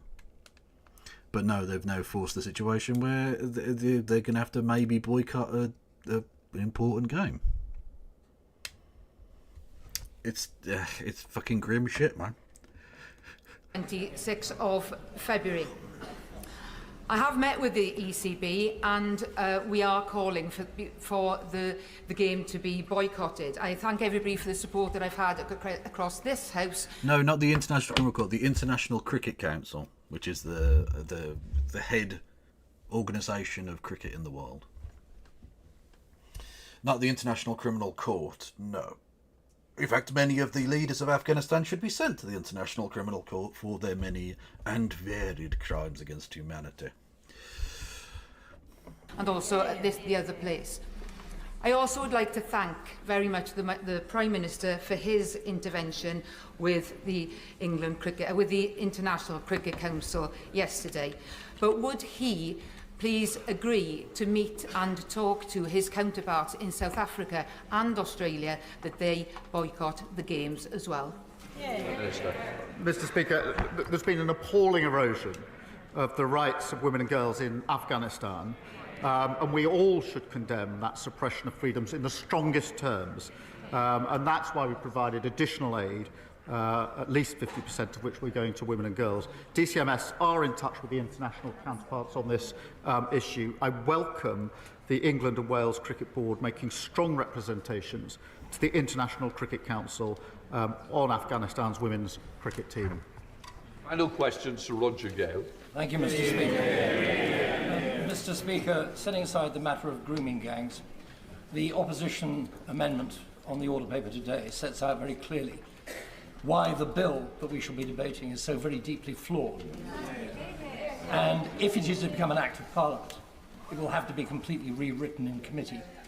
But, Mr. Speaker, the Prime Minister from that dispatch box has made much of his service as the public prosecutor. Whoa, whoa, whoa, whoa, whoa, whoa, whoa. He hasn't mentioned that. Why have you outed him? So could he tell the House in that capacity why during his time he declined to instigate a prosecution for rape and sexual abuse against Mohammed Fayed? Okay, it's a perfectly reasonable question. Ladies and gentlemen, we got him. Victory is ours. Mohammed, technically his name is Mohammed Al Fayed, and he's dead now. Can we get some lols in chat for Mohammed Al Fayed being dead? Anyway, for Americans, that's the dad of the person who Princess Diana was fucking, and then they got into the car and the car crashed and they died. That's the person. That's the connection to a person you do know. Anyway, he owned Harrods, amongst other things. He was a very rich man and a very evil man. He was one of the most eccentric, crazy cunts ever. He owned, briefly, Fulham Football Club, during which time he invited Michael Jackson to go to the stadium, which he did, which was funny. And then there was a statue of Michael Jackson outside of the ground, because he went there once. And Mohammed Al Fayed tried to keep that statue there even when it was made aware to the public that Michael Jackson might have fucked some kids. Anyway, turns out that guy was a serial sexual abuser as well. Of adults, it would appear, rather than children in the case of Michael Jackson, but you know. Still. Hang on, yeah, let's...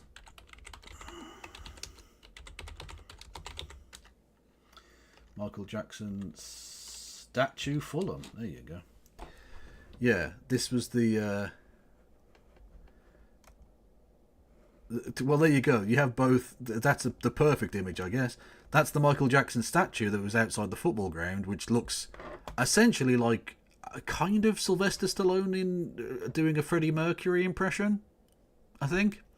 And there's Mohammed Al Fayed, the now dead sexual abuser. Lovely stuff. Anyway, it's actually a very pertinent question. Why didn't Keir Starmer, as the head of the CPS, a thing he's never mentioned before, of course, why didn't he press charges against Mohammed Al Fayed when, after Mohammed Al Fayed's death, all of this evidence has come to light about his very, very, very prodigious, is that the right word? Numerous incidences of sexual assault. Prime Minister. That case never crossed my desk. Right. That completes Prime Minister's question. Fair enough. If he didn't see it, he didn't see it, yeah. As we've said before with that case, with the case of Jimmy Savile, like, if the police don't provide him with enough shit, there's nothing he can do about it. Kev, stop dodging my jokes in chat. I'm not dodging anything. What did you say? What was your joke? Let me have a look. He's been doxed like redacted from redacted. Oh shit! Actually, on the point of redacted. Did you see? By the way, that's one hell of an image. Let that image just settle upon you for a second. Fucking incredible. Boom. Did you see? Here we go. So this is what I'm going to call Mike from Nuremberg? Question mark? To what showed up on Instagram and YouTube. When we looked at material that's sensitive to the Chinese Communist Party, these materials were significantly, inexplicably underrepresented on the platform. Right, they concluded that videos undesirable to the CCP were underrepresented. Wow, this guy's totally not a CIA agent, guys! This guy's not a CIA agent. I'm sure this guy has never worked in American intelligence and is not just literally pushed like this is so standard. Joel Finkelstein, guys, he's definitely doesn't. Oh man, he's.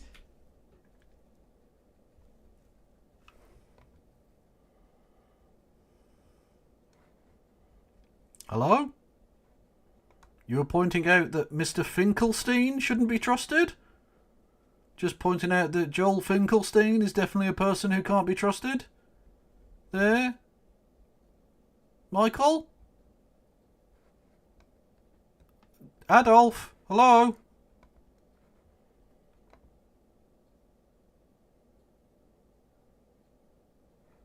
No? Still going? I haven't paused it. You can see his chat still going. He's just silently contemplating how fucking weird and anti-Semitic that was. Maybe, I don't know. Anyway, like I say, Mike from Nuremberg. There you go. Super crazy. Anyway, I mean, I suppose the next thing is sort of appropriate in a sense. Owen Jones. Is Owen Jones a Zionist? A question that I'd never really thought to ask because I've never heard him say anything particularly Zionist. But then Bad Empanada. Do you remember Bad Empanada? That fucking weird little freak creature? Accused him of being a Zionist, and so he's made a video called "Is Owen Jones an Israeli Stooge?" He responds to some critics. Let's take a look. Let's unmute him and take a look. Okay, buckle in, guys. Fuck's sake. Right. Okay, buckle in, guys, because this is going to be a long video. Now, first of all, You're a leftist on the internet. 51 minutes is not that long. This is like, that would be the introduction to a Sean video. Okay? That would be the end credits for a H Bomber Guy video. here's what I want to talk about on this channel.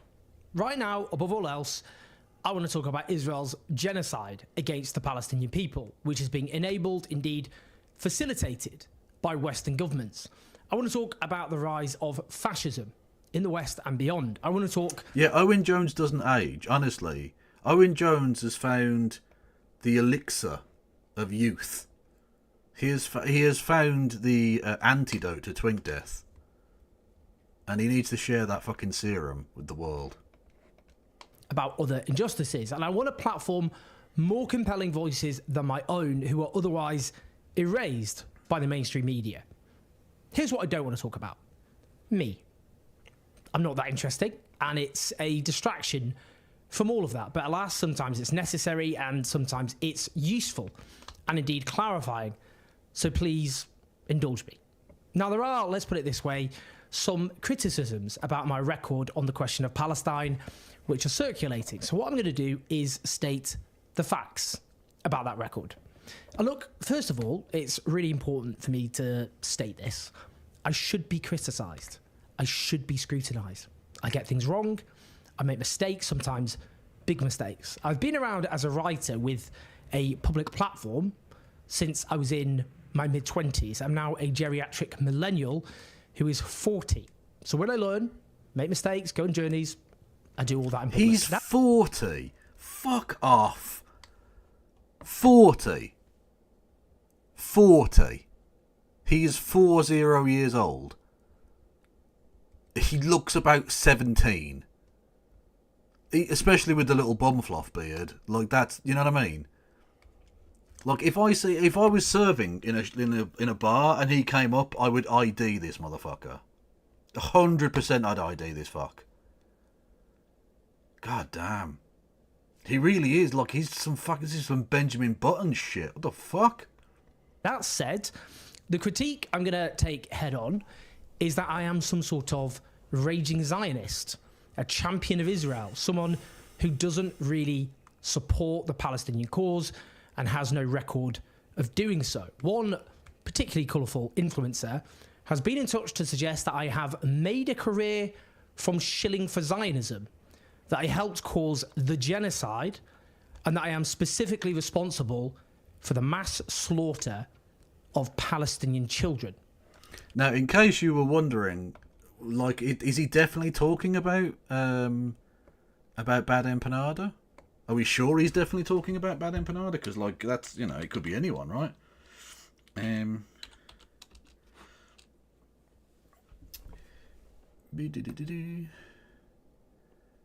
No, it's Bad Empanada Live, isn't it? There we go. Where is it? Here we go. In Bad Empanada's video, I won't bother playing it, but just to sort of show you that they've had extensive, like, Twitter DM back and forths, it would appear, in which, yeah.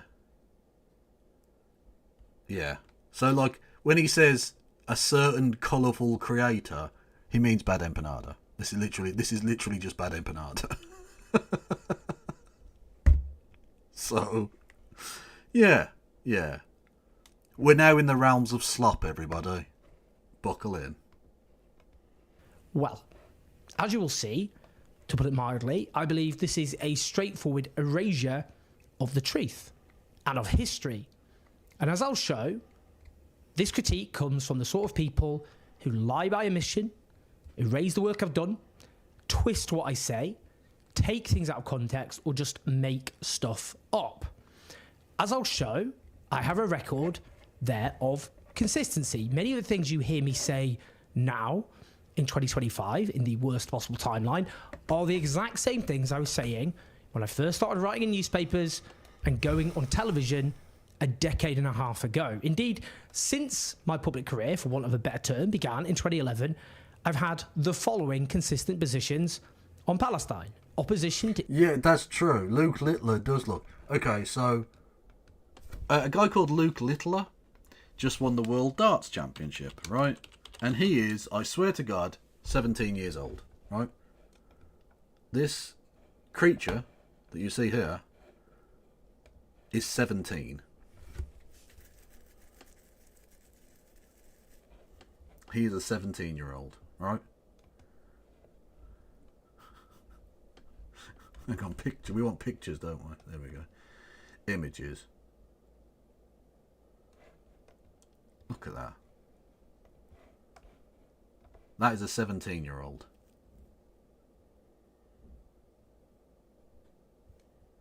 Just compare that to the 40-year-old. The 40-year-old. And the 17-year-old.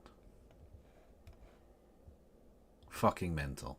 I mean, mental. Properly ridiculous. I swear to God he is. I swear to you, Lord Fritus, as with fucking the Muhammad as my witness. That honestly, that kid's 17. I know, he looks like he's older than Owen Jones. But he's a 17-year-old, I promise. It's fucking mental.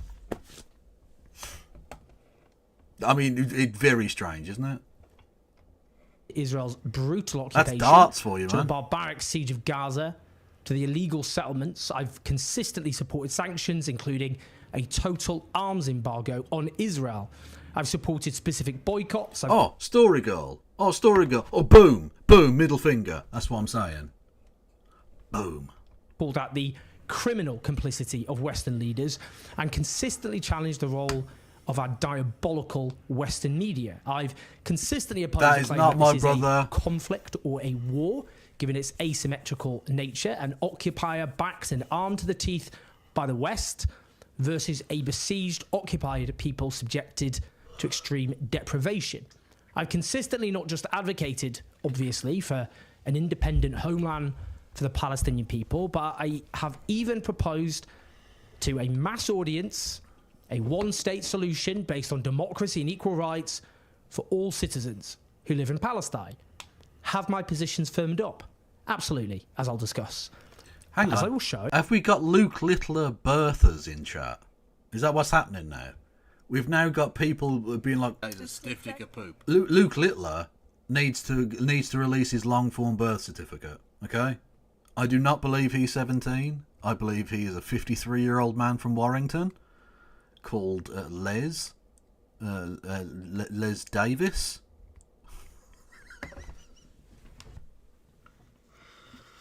And until I see the birth certificate, Luke Hussein Littler. It is a lie to suggest that I've ever used my platform for anything else other than support, unequivocal support for the Palestinian cause. Let's start back in 2012 when I was 28 years old. As you'll see, twin death is real. Now, I became known for my commentary on British politics in particular. My first two books were Chavs, The Demonisation of the Working Class, and The Establishment and How They Get Away with It, both of which were attempts to communicate class politics to a mass audience. That's always been my shtick, if you like. That's been my aim. Socialism for normies. I don't use normies in a pejorative sense. I mean, I do. Loser weirdos. Nonetheless, the first appearance I had on television, which went viral, was over Gaza. It was on BBC's Question Time, which is the BBC's flagship political debate programme. And back then, at least, it had millions of viewers. It was during Israel's 2012 onslaught against Gaza. As you listen to what I say, you will hear me making the same exact arguments I make today. I began by taking on the now late Liberal Democrat leader Charles Kennedy, who had made his name opposing the invasion of Iraq, but had given a dire platitudinous response when it came to Israel's war crimes. Owen Jones. I'm actually disappointed by that response, Charles, in all honesty. That's not... Let's be absolutely clear about... He's 20... Again, compare. He's 28 in that image. Compare that to the 17-year-old I just showed you. He's a schoolboy. He's got... No, he's about fucking 12. This creature you see on the screen there, Owen Jones, it doesn't have a single hair on his balls in this piece of footage. Fucking mental. What happened? Firstly, this whole idea that Gaza, that Hamas broke the ceasefire, is just not true. In fact, it was broken after, in October, Israel killed 15 Palestinian fighters. They shot dead a mentally disabled Palestinian. They killed another 13-year-old in an intrusion.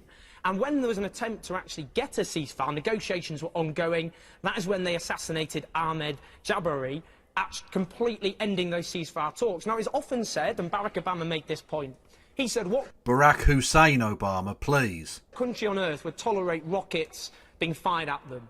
I ask you this, what people on earth would tolerate a siege which stops basic supplies getting in, an occupation, a 45-year-old occupation, a brutal occupation at that, illegal settlements all over the West Bank, which are in total violation of international law.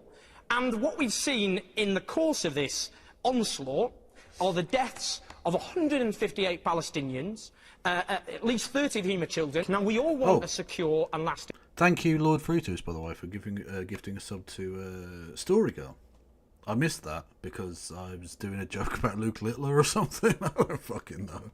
Peace. When we have Israeli ministers, like the Interior Minister, calling for Gaza to be sent back to the Middle Ages, when in the last offensive we had another minister calling for... The more things change, the more they stay the same. ...a Holocaust to be inflicted on Gaza, when we have the son of Ariel Sharon, who wrote in the Jerusalem Post talking about how nagging... Is Ariel Sharon dead yet? I do hope so.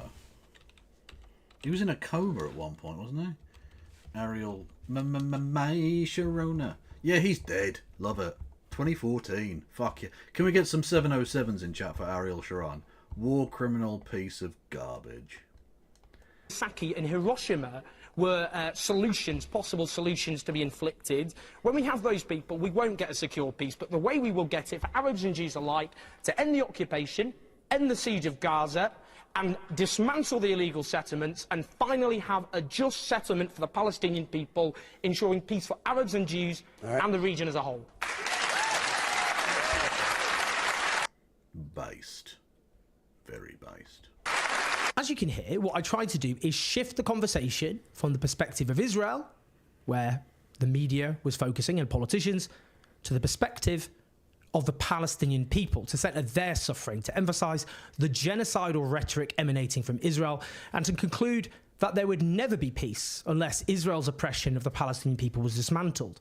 I then made the case for a one-state solution based on equal rights for all. That's always been my preferred personal solution. We'll come on to that, but you can listen to me making the case here. The crucial point you're making is about the existence of those settlements, and I have to say, what other country on earth would be allowed to flout international law in the way that Israel has done for decades? But answer her question. Her question. Well, the key point there... You heard what she said, which was that the number of people who've now settled on the West Bank make the two-state solution practically impossible. There are two possible solutions. One is to have a federal solution where you have equal rights for both Arabs and Jews. That seems to many people obviously far-fetched, but they did say that about South Africa back in the day. Otherwise, you have to dismantle the settlements, enforce international law.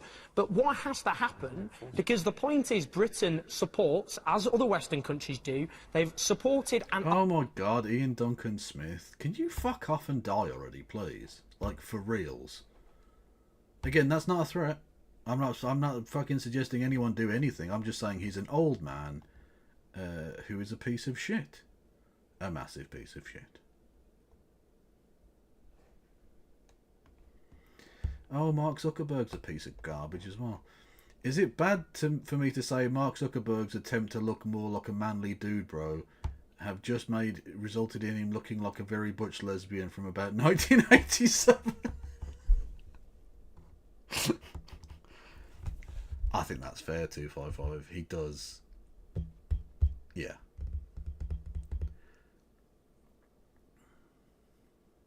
Sisters, it's my turn on the pool table. That's it. That's him. Armed Israel to the teeth. They're not acting as honest brokers. They have to use their pressure to force Israel to give in and give justice to the Palestinian people. Owen, thank you. What I tried to do there was take on the sense that a single-state solution based on democracy and equal rights was somehow extreme or utopian by pointing to the precedent of South Africa and the end of apartheid. Again, that's what I've always tried to do, to try and make ideas which are seen as extreme or out there or far-fetched as palatable to reach an audience that they wouldn't. Yeah, but Bad Empanada just wants to be a fucking troll, just be a pathetic troll and never affect any positive change whatsoever. So that's where you've got like a miscommunication between the pair of you. Is that Bad Empanada is like a feckless loser? Just saying. Otherwise be, I guess, wouldn't be listening to that. And let me just be frank, at the time during Israel's onslaught against Gaza, very few people were making these arguments on television. And when I say very few, I mean almost no one. It was even worse than it was today in so many ways. Yeah, fucking Owen Jones was one of the very few people making any points back in the day. Yeah. That's why I was so, like, weirded out by Bad Empanada making that video. Because you're like, the fuck? He was one of the very few people saying anything good. Like, even if you think some of his... he's a bit too conciliatory at times or whatever. Like, at the very least, he's making good general points. He's putting out a pro-Palestinian point of view in a way that very few other people at the time, and even now, are doing. You certainly didn't get people making the case for a single democratic state, which was even more light years outside of the Overton window than today. Now, I should say that's not to say there weren't far more compelling voices than myself, far more experienced, not least Palestinian people, who were barred, and remain largely barred, from television. That's a really important caveat for me to add. Now, inevitably, I came under attack because of this performance, including from... Yeah, I was pretty annoyed, actually, with Owen Jones about the Corbyn thing, but... Yeah. Oh, Douglas Murray, the Nazi. Yeah. Douglas Murray in the Hard Right Spectator magazine. This became something of a theme, as you're gonna see. When Israel unleashed its murderous onslaught against Gaza in 2014, I similarly used my platform in The Guardian just after I joined the newspaper. Some of you may know about my recent expose of the BBC's coverage of Israel's genocide, which I wrote for Dropsite News. Well, I was continuing there, a theme I've stuck at for a very long time. The article was written the morning after Israel's murderous onslaught began against Gaza. Now, to pull I mean, you haven't done the meme properly, but I appreciate the weirdness. Oh, that's me as well. Oh, for fuck's... Okay, so I wanted it to be several... And it's Keir Starmer. Then you've got fucking bungee jumping fucking Ed Davey. And then me peeking out. I don't know. I didn't ask for this. This was not requested. This bit. That was not... I ain't want that. Also, would you be open to AI Pol Pot? What the fuck does that sentence mean? Have you talked about Pol Pot yet today? Why would I talk about Pol Pot today? Did he do something? I know he's dead. Shop. Curtain back a bit. I had to fight to write that. The view was that my beat was domestic British politics, and I had to fight hard to keep my central arguments intact. One of the main reasons I launched this YouTube channel in November 2020 was because I wanted to have total editorial control over what I wrote about. Now, the article opened with Israel under renewed Hamas attack. This was last night's BBC headline on the escalating bloodshed in Gaza. It is as perverse as Mike Tyson punching a toddler, followed by a headline claiming that the child spat at him. As I wrote in the article... Fair point, fair point. So, so I've looked up Pol Pot, and the only thing I can see from the last week... Pol Pot's grave, trying not to stir a controversy. How does Cambodia preserve the memory of a genocide and the nastiest of the 20th century's dictators? And the nastiest of 20th century dictators? Well, I'm not sure that's fucking correct, but okay. 27 years ago, as Pol Pot's ashes were dumped in a remote paddock, Cambodia was the basket case of Southeast Asia. Blah, blah, blah, blah, blah. Well, I don't care. Well, basically, to answer your question, we have now talked about Pol Pot. Would you finger AI Pol Pot, Kev? Yes, yeah, I would. But firstly, we have to get onto a hype train for that to even be a fucking consideration. Hint, hint. Pay piggies.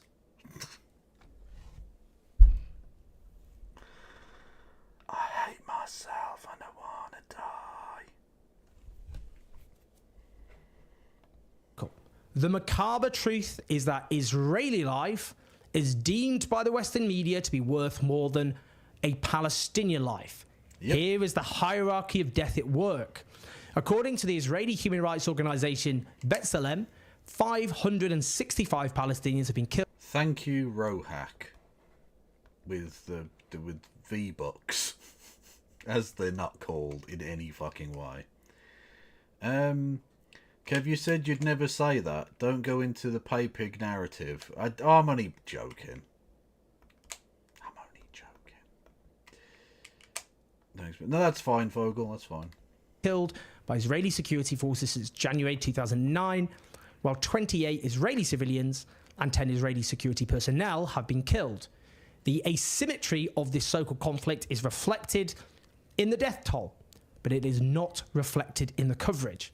I noted how the Western media erased Israel's killing of 6 Palestinians, one of them a child, in the West Bank. I then dissected Israel's lies about why they killed those Palestinians, and I concluded the BBC is a public broadcaster, duty-bound.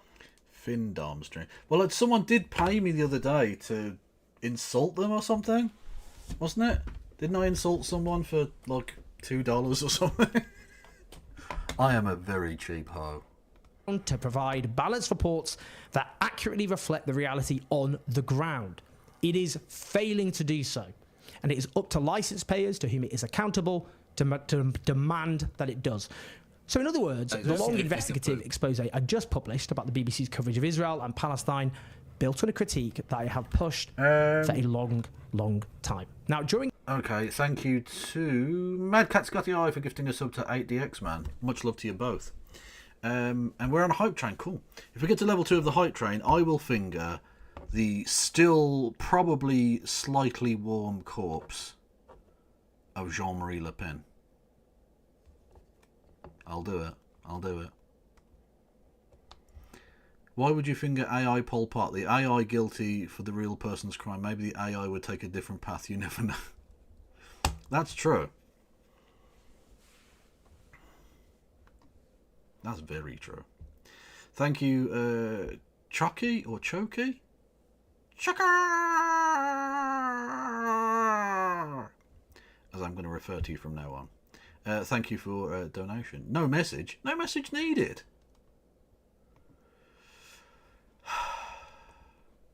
What was I going to say?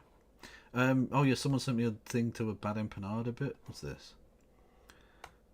A clip from a stream or something. Bad Empanada wants to hurt poor people. What? Honestly, if you get Donald Trump, perhaps you deserve him. Perhaps the downfall, the suffering, the destruction that he will cause to your country is precisely what you deserve and precisely what the rest of the... Oh wow, it's the dumb attitude of acceleration.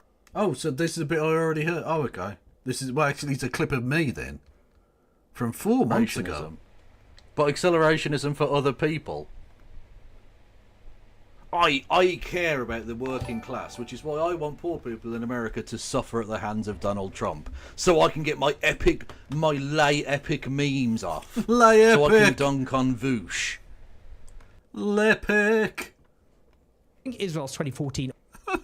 Lepic. I'm a firing my lasers.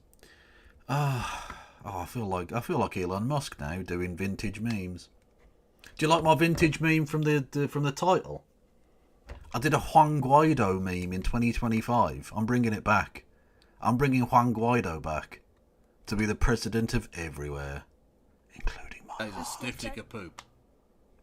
Thank you, Jason Ashby, for being a member for 3 months. I need to suck your toe jam. That's a weird phrase. Don't say that, Kev. That's gross. Anyway, thank you. Thank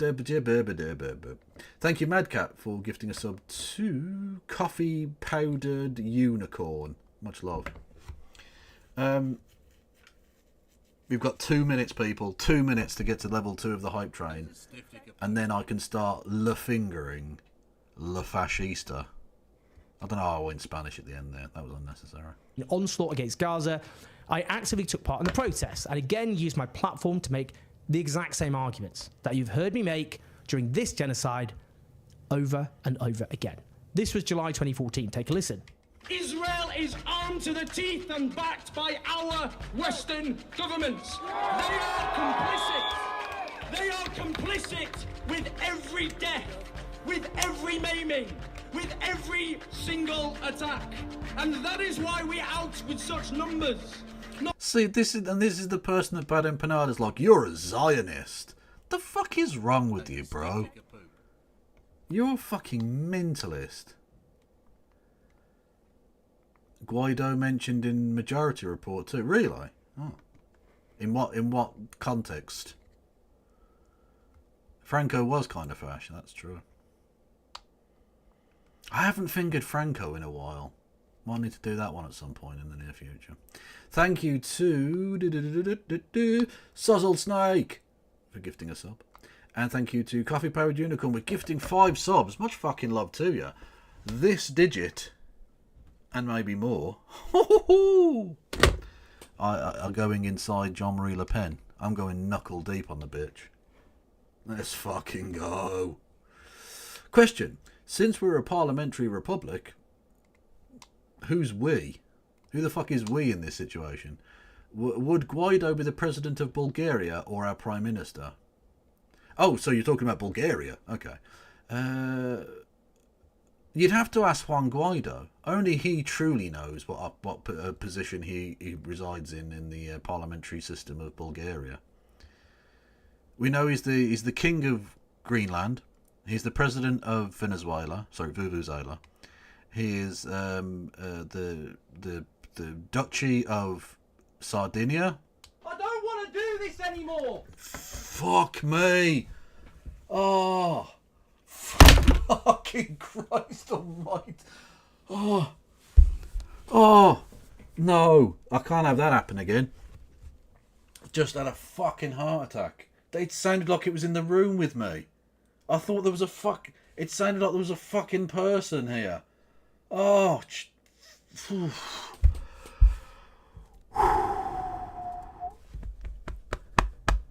Fuck me. That is... I wasn't expecting that, man. Fuck off. Oh. Oh. You can't do that to me. Fucking hell. Damn near fucking died. Jesus Christ. Fucking imagine that if you had a heart attack because of fucking Mark Goldbridge. Thank you, Jason Ashby, for nearly killing me with $5 Canadian. Kev, please talk with Dusty Smith about AI. Would love to hear you two lovingly insult each other. Keep up the good work, my friend. I'd be more than happy to talk with Dusty Smith. He's been on the show a couple of times. we did not always see eye to eye, he and I, but he's been a lot better in recent years, and he's a good lad. But does he like AI then? Is that the joke there? Does he actually like AI? Oh, fucking hell.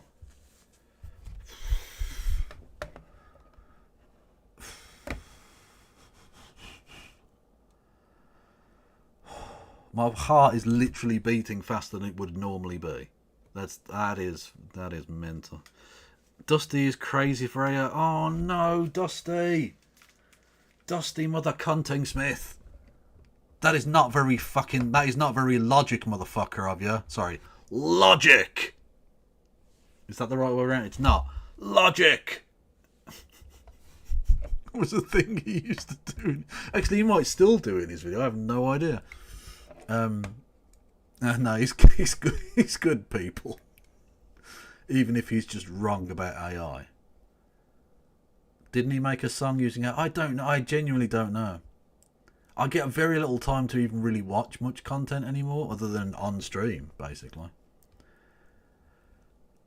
It sounds like he's coming from someone else in the room too. So really, it's a jump scare for chatters, not just. It really did. Honest to God, that noise sounded like, and it didn't. Look, we're not. For those who don't know, I put that noise alert on the other day, and someone. The return of the sausages. Someone did it, right? Wear a glove. I'm only in this for the kitty bonk.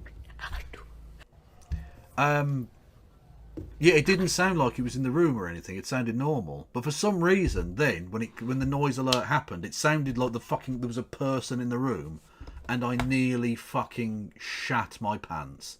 Thank you, Wayward Historian, for your bitty bits. Much love. I've got to travel to. I presume he's probably going to be buried somewhere near Paris, is he? Probably. I might get to him before he gets buried, though.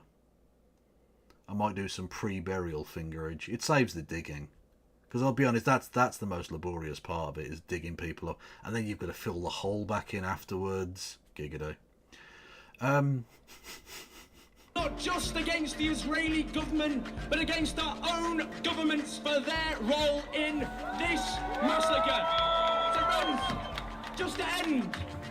This is our message to the Palestinian people. However lonely it may feel, however they're overwhelming the odds, you have the hearts of billions of people across the world.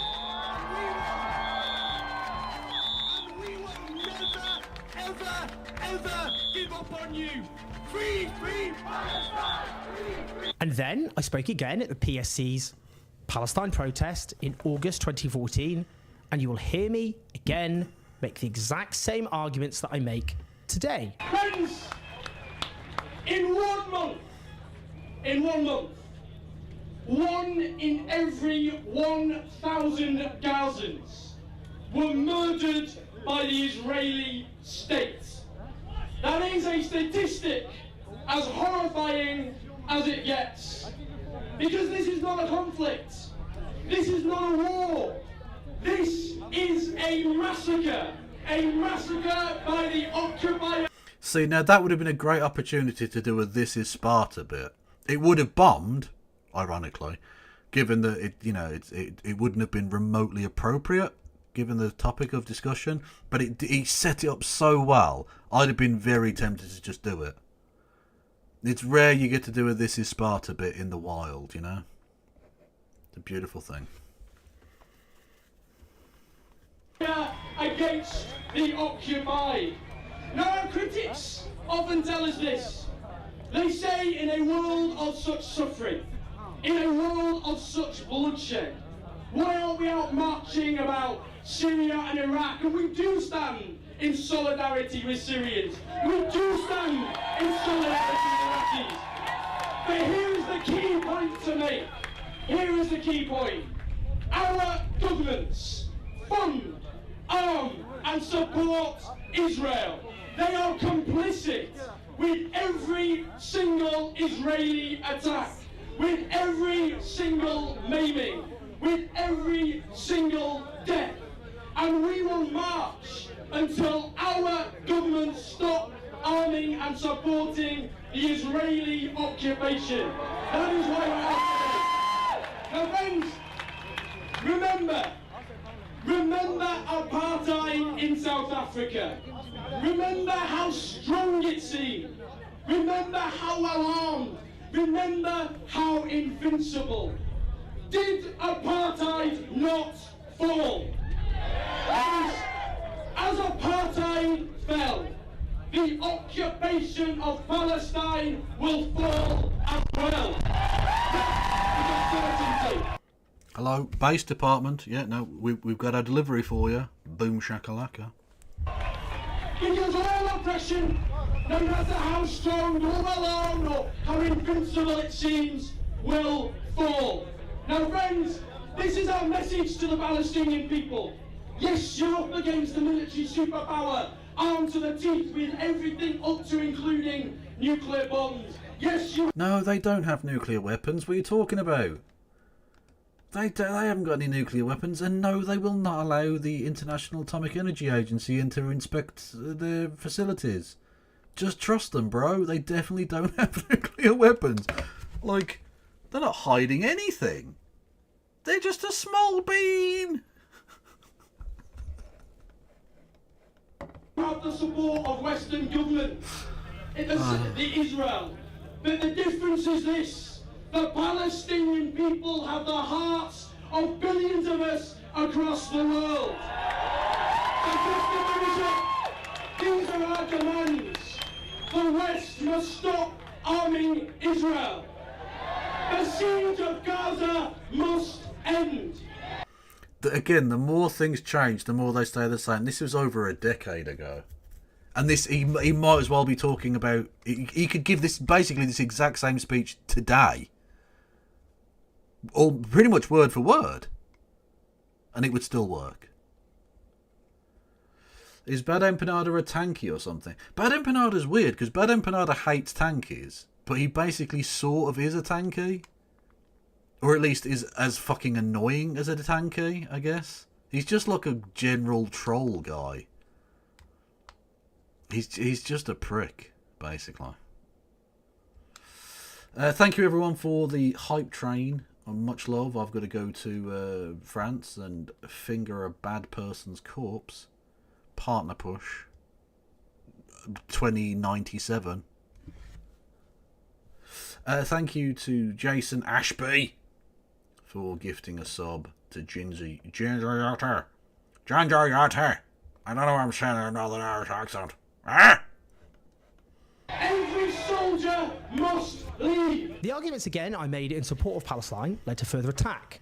From Douglas Murray, for example, in The Spectator, who wrote an article in August 2014 entitled "Owen Jones is lying about Israel, plain and simple." He did. This is Douglas Murray, who claimed that Germany just did a bit of a whoopsie a couple of times in relation to, you know, the Holocaust. But, you know, it's Owen Jones that's the anti-Semite. Definitely. Denounced me for suggesting that the real threat of anti-Semitism came from the far right, the major threat of anti-Semitism. He said it was spearheaded instead by young Muslims in particular, and he said outrageously that I continued to condemn anti-Semitism at the same time assiduously feeding it, cynically conflating critique of Israel's crimes and anti-Semitism, obviously, as we know, a very well-worn attack line, accusing me of painting the background against which acts of violence against Jews took place, pointing, for example, to how I condemned Israel for the massacre of children, declaring that I've revealed the moral sickness of a portion of the left. Clearly the sort of attack you get from Israel's apologists when you oppose terrible crimes against the Palestinian people. The shameful, in my view, conflation of anti-Semitism with the critiquing of Israel's crimes, which is completely irresponsible given the very real danger of anti-Semitism. But those attacks are attacks I've always had because of my position. Now, in September 2014, I took part in a debate organised by the Palestine Solidarity Campaign, again, about that well-worn theme of mine, the BBC's dire coverage of Palestine, alongside Ken Loach. Again, that theme, which I keep returning to. About Ken Loach is based as fuck as well. Although I'm sure someone's now going to say, like, oh no, there's this thing he did where he supported, I don't know, Pol Pot or something. Every time I say, oh, this person's based, and then someone's like, no! In 1982, they said this fucking thing about, like, I don't know, Stalin or something. You know, oh, for fuck's sake, why does everyone have to be a cunt? Why is Douglas Murray a thing? At least Peterson guy sounds like Kermit. What's Murray's selling point? Is that he's a fascist with a posh accent, and because he's gay, they think they get to play identity politics. Like, he can't be a fascist, he's a poof, you know, that sort of thing. The BBC's coverage. Unfortunately, the videos of that discussion aren't available, which is a shame. I carry on using my platform to support the Palestine Solidarity Campaign, who do crucial work, of course, in Britain in fighting for the liberation of Palestine. Speaking alongside Omar Barghouti, the co-founder of the Boycott, Divestment and Sanctions Movement in March 2015. Now, later that year, Jeremy Corbyn stood to be leader of the Labour Party. There are legitimate criticisms of my position in the Corbyn era. I'll come on to that. But when he stood to be leader in 2015, I campaigned for him, writing my column for The Guardian the day he launched his leadership bid with a piece headlined, Jeremy Corbyn is in the Labour leadership race. The real debate starts here. And indeed, I recommended him partly on the grounds he was, and I quote, a proponent of peace and a staunch internationalist. I spoke at rallies in support of his campaign all over. Oh, Jeremy Corbyn. Bo, bo, bo, bo, bo, bo. The country. The thing about Jeremy is this. He's someone who stands up for his principles and his convictions and beliefs, no matter what they're throwing. And I hope in the coming weeks, all of us will play our role in getting Jeremy Corbyn elected as Labour leader and beginning the campaign for a different sort of country. And indeed, I went on television during that leadership campaign to make the case for him over and over and over again, essentially one of the only commentators in the country who did. I don't think it's a protest vote. I think it patronises people to suggest it is. I think the reason he's doing very well is because he has an optimistic vision. Unlike was that Seven Nation Army? Yeah, well, people appropriated Seven Nation Army without paying royalties or anything to just say be Jeremy Corbyn.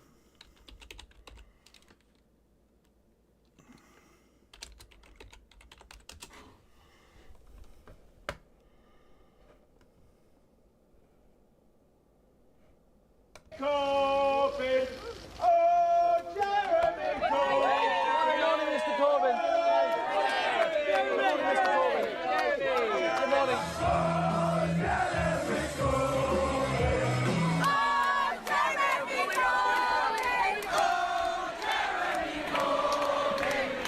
Oh, John Burley crumbles. Oh, John Burley crumbles. Thank you for giving me a few minutes. And remember, this election is about you.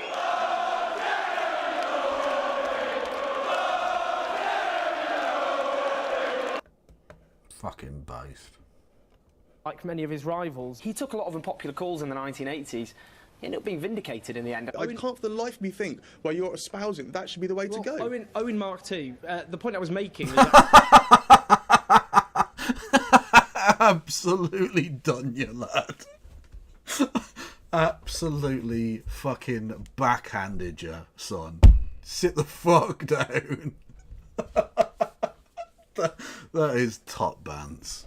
That is absolutely delightful. actually what really resonates. But you are older than me, so yes, Mark. Oh, blimey, okay. Oh, all right. Boys, all right. Some age better than others, but I think the reason Jeremy Corbyn is doing so well. Oh, Kitty's got claws. Don't bring a spoon to a spork fight, son. You're gonna get fucking clowned on. Oh. And his opponents are on the back foot is he has an optimistic vision. He's offering policies which I think resonate with people. In that summer of 2015, a smear campaign was directed at him. Now, I wrote a piece for the New Statesman in August, which was in fact headlined, "If Jeremy Corbyn wins, prepare for a firestorm." But I specifically defended Corbyn over attacks over his campaigning on Palestine. In August 2015, New Statesman writing a Guardian column headlined, stand by for more attacks on Corbyn's principled foreign policy stance, noting he was vindicated over the Iraq war. Here he was coming under attack because he'd spoken at pro-Palestine events where he'd met or shared a platform with a Holocaust denier. Now, very important point to make, as I did make at the point I made at the time. Obviously, Jeremy Corbyn abhors those sorts of hateful views. He had no idea, It's like literally obviously, about this man's hateful views. And anyone who knows anything about Jeremy Corbyn knows that's just a fact. And as I wrote in the piece, as someone who spends a lot of time speaking at events ranging from conferences to protests, though nowhere near as much as Corbyn has over several decades, I know how absurdly impractical it would be to research the background of every other participant. Corbyn himself abhors anti-Semitism, and anti-racism is central to his political DNA, and added the minority who are anti-Semites, like this individual, were not representative of the Palestinian justice movement and had to be unequivocally challenged and driven out, which is, of course... Okay, but, like, let's be honest. You were at the thin end of the wedge, to be sure, but you played into this narrative, Owen. You played into this narrative that the anti-Semitism problem was much larger than it actually was. And your attempt at doing respectability politics, which is sort of the thing you said earlier, right? You want to put forward progressive ideas to normies. So you have to do that in a way that is palatable to normies. So you have to kind of do a bit of sort of respectability politics. You have to do more vibesy kind of shite. And in doing that, I think you overstepped completely. In, like I say, being the thin end of the wedge of the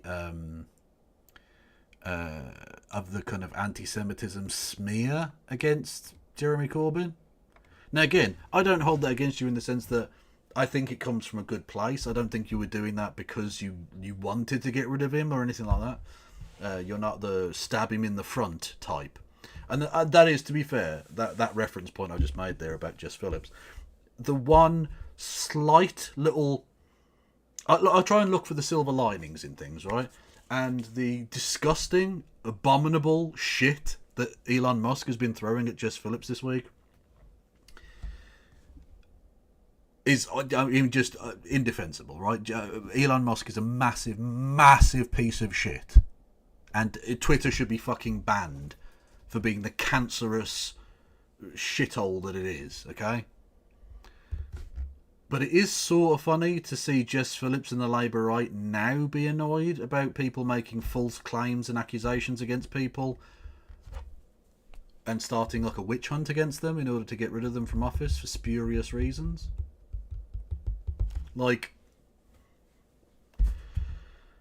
part of me, there's just this very small part of me that's like a little tiny bit of Schadenfreude there. Just a little twinge of it.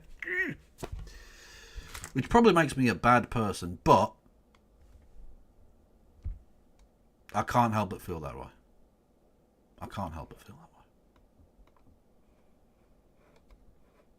But anyway, yeah. So I don't hold it against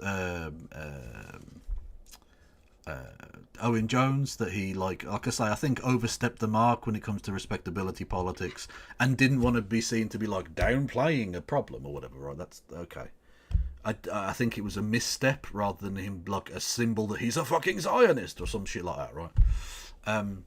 He is a respectability politics normoid dweeb, which is forgivable until the revolution, obviously, and then he will have to pay for his crimes.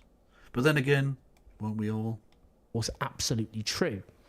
In 2016, I wrote a column in support of boycotts against Israel's occupation for the Guardian newspaper and against attempts by the Conservatives to criminalise those boycotts. Headlined, "Boycotts are vital to democracy, so that's why the Tories will ban them," in which I quoted a Jewish peace activist opposing the conflation of Israel and the Jewish people, in which I added, "He is surely right in believing that the government is using the deadly serious issue of anti-Semitism to close down activism centred on the policies of Israel's government." True. Now, I'll come on to the scrutiny that is valid. Very but what true. became known as, in inverted quotes, as the anti-Semitism crisis really came into its own in 2018. And this was a devastating onslaught against the Labour leadership and anyone seen to be supportive of the leadership, which of course included myself. The position I took, I summed up at the time as walking and chewing gum, which is to say that Jamie Corbyn and the Labour leadership and the vast majority of the Labour membership abhorred anti-Semitism. That anti-Semitism is real and an evil and existed in society and on a fringe of the left, which of course needed to be opposed. Now, I don't apologise for that position because I believe it. It was correct. And that meant I went on television to repeatedly defend Jamie Corbyn's leadership against these smears, including such a smear in the Murdoch press, which attacked staffers in the Labour leadership office who were in a massive Facebook page or group. Just to have a listen. But firstly, those in the Labour Party, including the Labour leadership, anti-racism was one of their defining causes. In the 1980s, they were portrayed as the loony left, politically correct, shutting down free speech because of their anti-racism. What has that got to woke do with the anti-Semitism? It's to do with the fact that there's an attempt to link the minority, the despicable minority, who will be drummed out of the Labour movement and the left, the anti-Semites, the bigots, who have nothing to do with socialism, to link that to the Labour leadership. You know what's happening. You know what that front page splash is all about. I'll give you an example. That Sunday Times splash, because you were leading on it the last hour. I did watch, by the way. And I'm not disputing what may have been done earlier. What I'm saying to you is, isn't the story the Sunday Times... Presumably, if the Sunday Times had found any evidence that linked an individual to it, they would have gone on that. No, they didn't find that. What they did is went on Facebook groups with tens of thousands of members, with hundreds of thousands of posts, millions probably of comments cumulatively, found despicable racist and anti-Semitic comments, then tried to link that to the fact that there were people within the leader's office who are the most committed anti-racists I've probably ever met. Look, I've got an example here, just to show how these splashes work. This so-called journalism, okay? Where's your camera? This is Conservatives Against the EU. It's a Facebook group. It is full of the most despicable racism I've ever seen. Presumably the Conservative Party would reject about it, about Gina Miller, for example. No. The financier that said that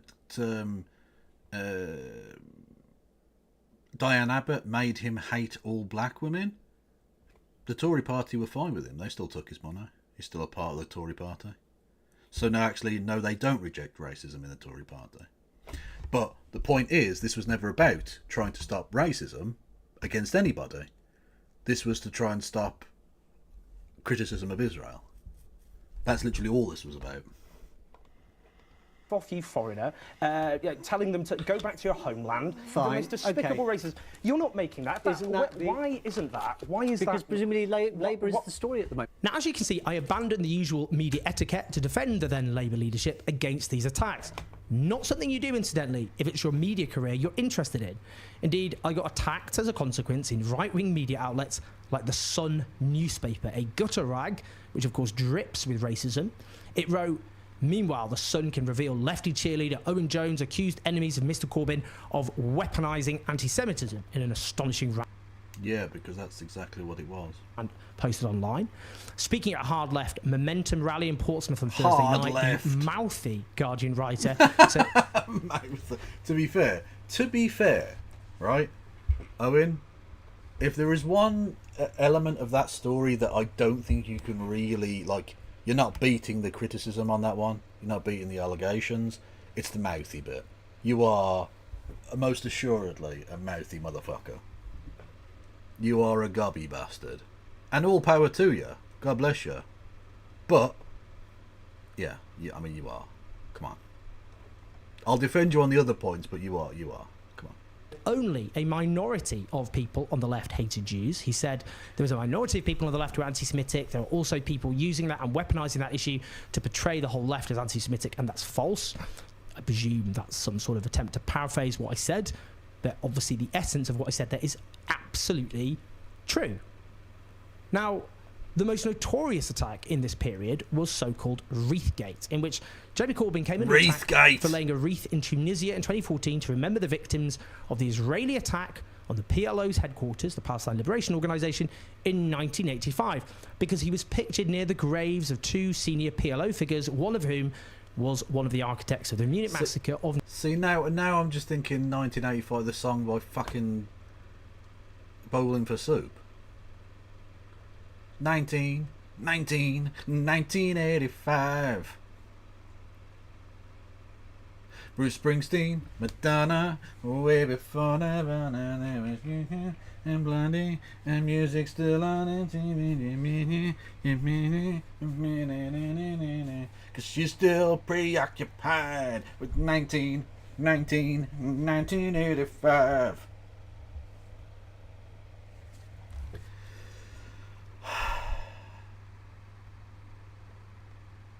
I won't give up the day job.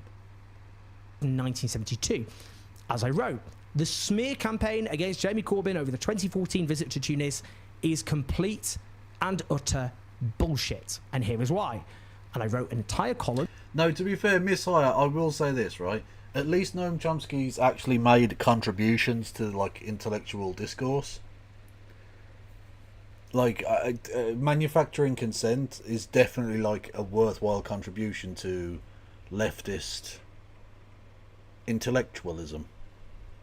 Whereas Bad Empanada is just a worthless person. Like, they've both got shit politics in some respects, but, like, at least Chompers did something worthwhile. And yeah, I did just call him Chompers, and I will not be taking it back. That's what that linked to. Expanding on that headline, the Corbyn wreath scandal is just an exercise in hypocrisy. Other columns I wrote at the time included one headlined, Saudi Arabia and Israel are killing civilians and Britain is complicit, with a subheading, the slaughter in Yemen and the Palestinian territories is happening with British arms and support, and media silence. I occasionally will hit up a bit of karaoke, yeah. Usually when I'm drunk, though, because I am fucking tone deaf. As you may be able to tell by the fact that my accent work is, let's say, a bit imprecise. So yeah, but yeah, when I'm drunk, I get on the mic and I spit. What can I say? I'm an empirical lyrical miracle. Seriously, Kev, don't. Oh no, no. The Danzy sings Big Rory Cat's tune. Fuck. You can't say Kev don't click and expect me not to click. You know what this was, Wayward. You know. Now, when Labour was pushed to adopt the so-called International Holocaust Remembrance Alliance definition of anti-Semitism, criticised for including examples which conflated legitimate critiques of Israel with anti-Semitism, and we've seen IRA repeatedly since used to silence and suffocate discussion and to silence, of course, critics of Israeli war crimes. I promoted the alternative new code of conduct, which was instead backed by the Labour leadership at the time. And crucially, I did a Guardian video interviewing a British Palestinian lawyer who set out the objections to IRA Your ex is on from the grounds. And the reason I did this video is we're not all bad, I promise. Because Palestinian voices were being erased from the discussion. Let's be clear about what the IHRA is. It is a document which has a definition of anti-Semitism. Then it has 11 examples of what are anti-Semitic, depending on the context. Which examples are problematic? From the Palestinian perspective, it really... There's no timestamp for it, is there? I'm just... you know what? I don't want to be rude, but look, I think we've got the idea. Owen Jones isn't a fucking Zionist, so I'm just going to skip forward to the last few minutes of him chatting just to see what his wrap up is, and also because I want to go get some fucking food.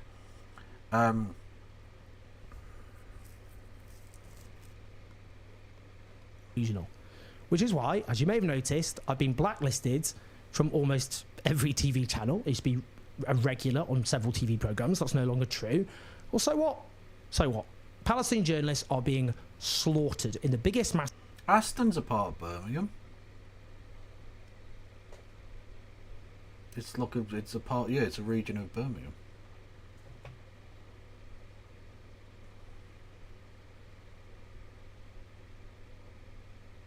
The villa can fuck off, but Aston's a part of the city.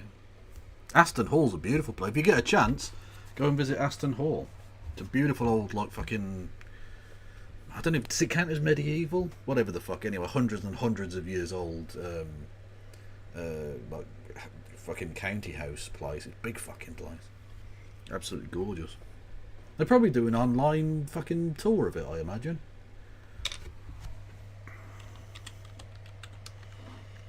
Hadn't planned on doing this tonight, but there we go. Not now. Aston Hall. Can we go on? Special events about. Can we? Is there not like a virtual thing you can do, or something? I don't know. But anyway, you get the idea. It's it's a big house, old fucking house thing. It's proper. It's got like a proper old walking long gallery as well, where they used to go and this is where they'd get exercise, walking up and down and shit. Because old-timey rich people were fucking mental. Anyway, it's beautiful. If you are in the city, go and check it out. Basket of journalists in the history of human civilization. What I have tried to do with this channel and my platform is consistently oppose this genocide, consistently take on the role of the Western media and our rulers, and to platform, crucially, voices that other media outlets are raising. Yeah, but to be fair, Ozzy Osbourne's a fucking mental druggie. I don't care what his opinion is. That doesn't mean I shouldn't be scrutinised. It doesn't mean I shouldn't be critiqued. It doesn't mean that I don't get things wrong. But I just want to end by saying this, and this I think is important. There are two strategies if you're someone who supports any struggle for justice. You can do your best to speak to as many people as you can to win over the unpersuaded, to build support without watering down what you think. That's been the aim of this channel. And since this genocide began, literally millions of people have watched these videos, whether that be on YouTube, on Instagram, on Twitter, and so on. Crucially, people who otherwise were not watching those sorts of videos. And obviously you are delightfully nerdy. You are delightfully nerdy, Mad Cat, and I love it. For those who regard me as beyond the pale, presumably they feel it would be better for this cause if my channel no longer existed and wasn't putting out content opposed to the genocide. Well, I think that's... No, well, no. Brad Empanada's just a fucking troll piece of shit. Just ignore him. Literally, his opinion does not matter. But if you really think this content is what's secretly helpful to the Israeli state, go and speak to their apologists, because that's certainly news to them. Or there's a second strategy. Only speak to those who are already persuaded. Only speak to the most radical who are already persuaded. Denounce those who just aren't pure enough. And decide instead that you want to shrink the movement, as long as you can be allowed a voice in a smaller movement, not convincing or persuading a single person.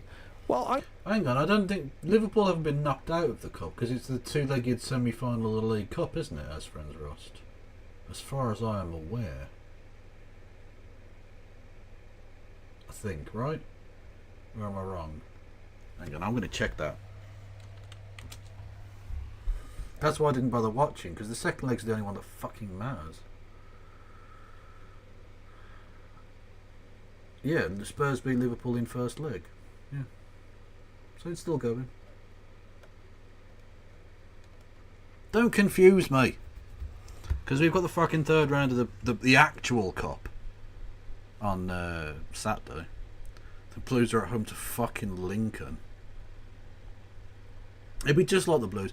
The one season we might do really fucking well in the league. A shit league, but still the league. And you'd just look us to go on a fucking cup run and get loads of injuries and fucking end up in the playoffs and not get promoted. You watch. You fucking watch. Yeah, I'm catastrophising, and what? I'm going to be honest. I think that's self-indulgent. Snooker, fuck yes. Least. I actually think when it comes to fighting genocide, that approach is unforgivable. If there are those who want to denounce me as a raging Zionist, a stooge of Israel and all the rest, can't stop you. But even if you disagree with me, I think you can see that I've used my platform as long as I've had it as best I can to support Palestinian liberation, including at times when, obviously, that's not, well, it's never the fashionable thing to do, is it? That's the reality of the world in which we live. Have my views become firmer? Yes, absolutely.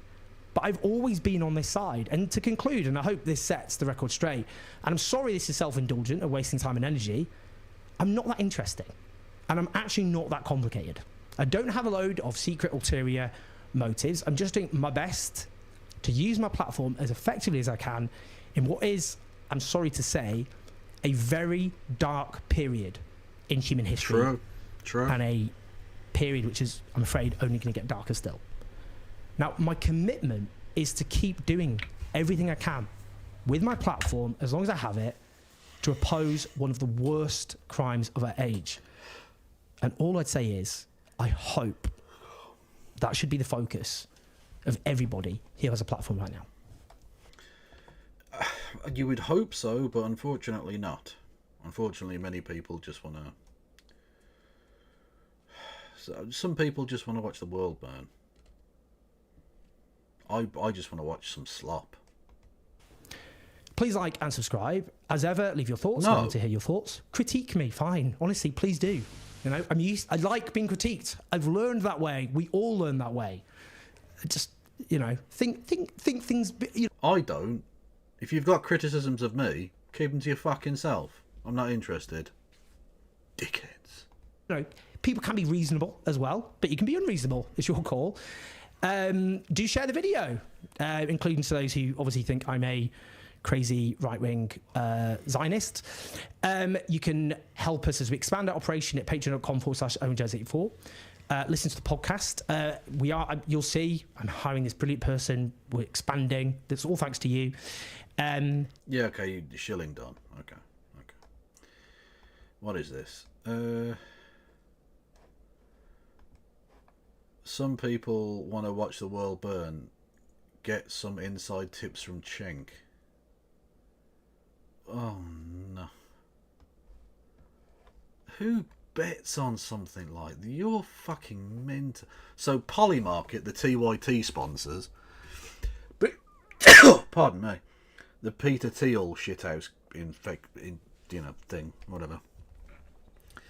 And you can bet on the Palisades, so that's the area of California or whatever. Fires burn 10,000 acres by Friday. By yes or no? Will Palisades fire spread to Santa Monica by Friday? Will the Palisades fire spread to Malibu by Friday? Will Palisades be contained by Friday? Like, you are fucking sick to a horrible extent. A fucking horrible extent. If you are betting on something like that, honestly. Cenk Uygur and the TYT people are such fucking scum. They just are. Fuck off, all of them. Anyway.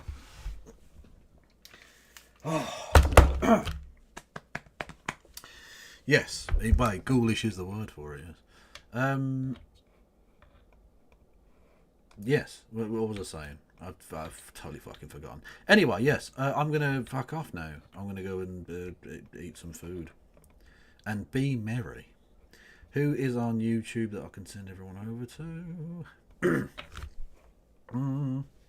I sneezed so hard then I've slightly hurt my throat. Giggity. President Sunday's going. Oh, my left eye's going. Oh, my left eye. Who is a person who's stuck, popped by a few times. So go and say hello to them. And on Twitch, who is going that I can send everybody over to.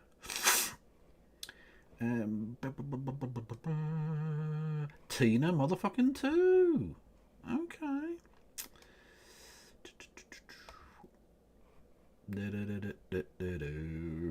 Go and say hello to Tina.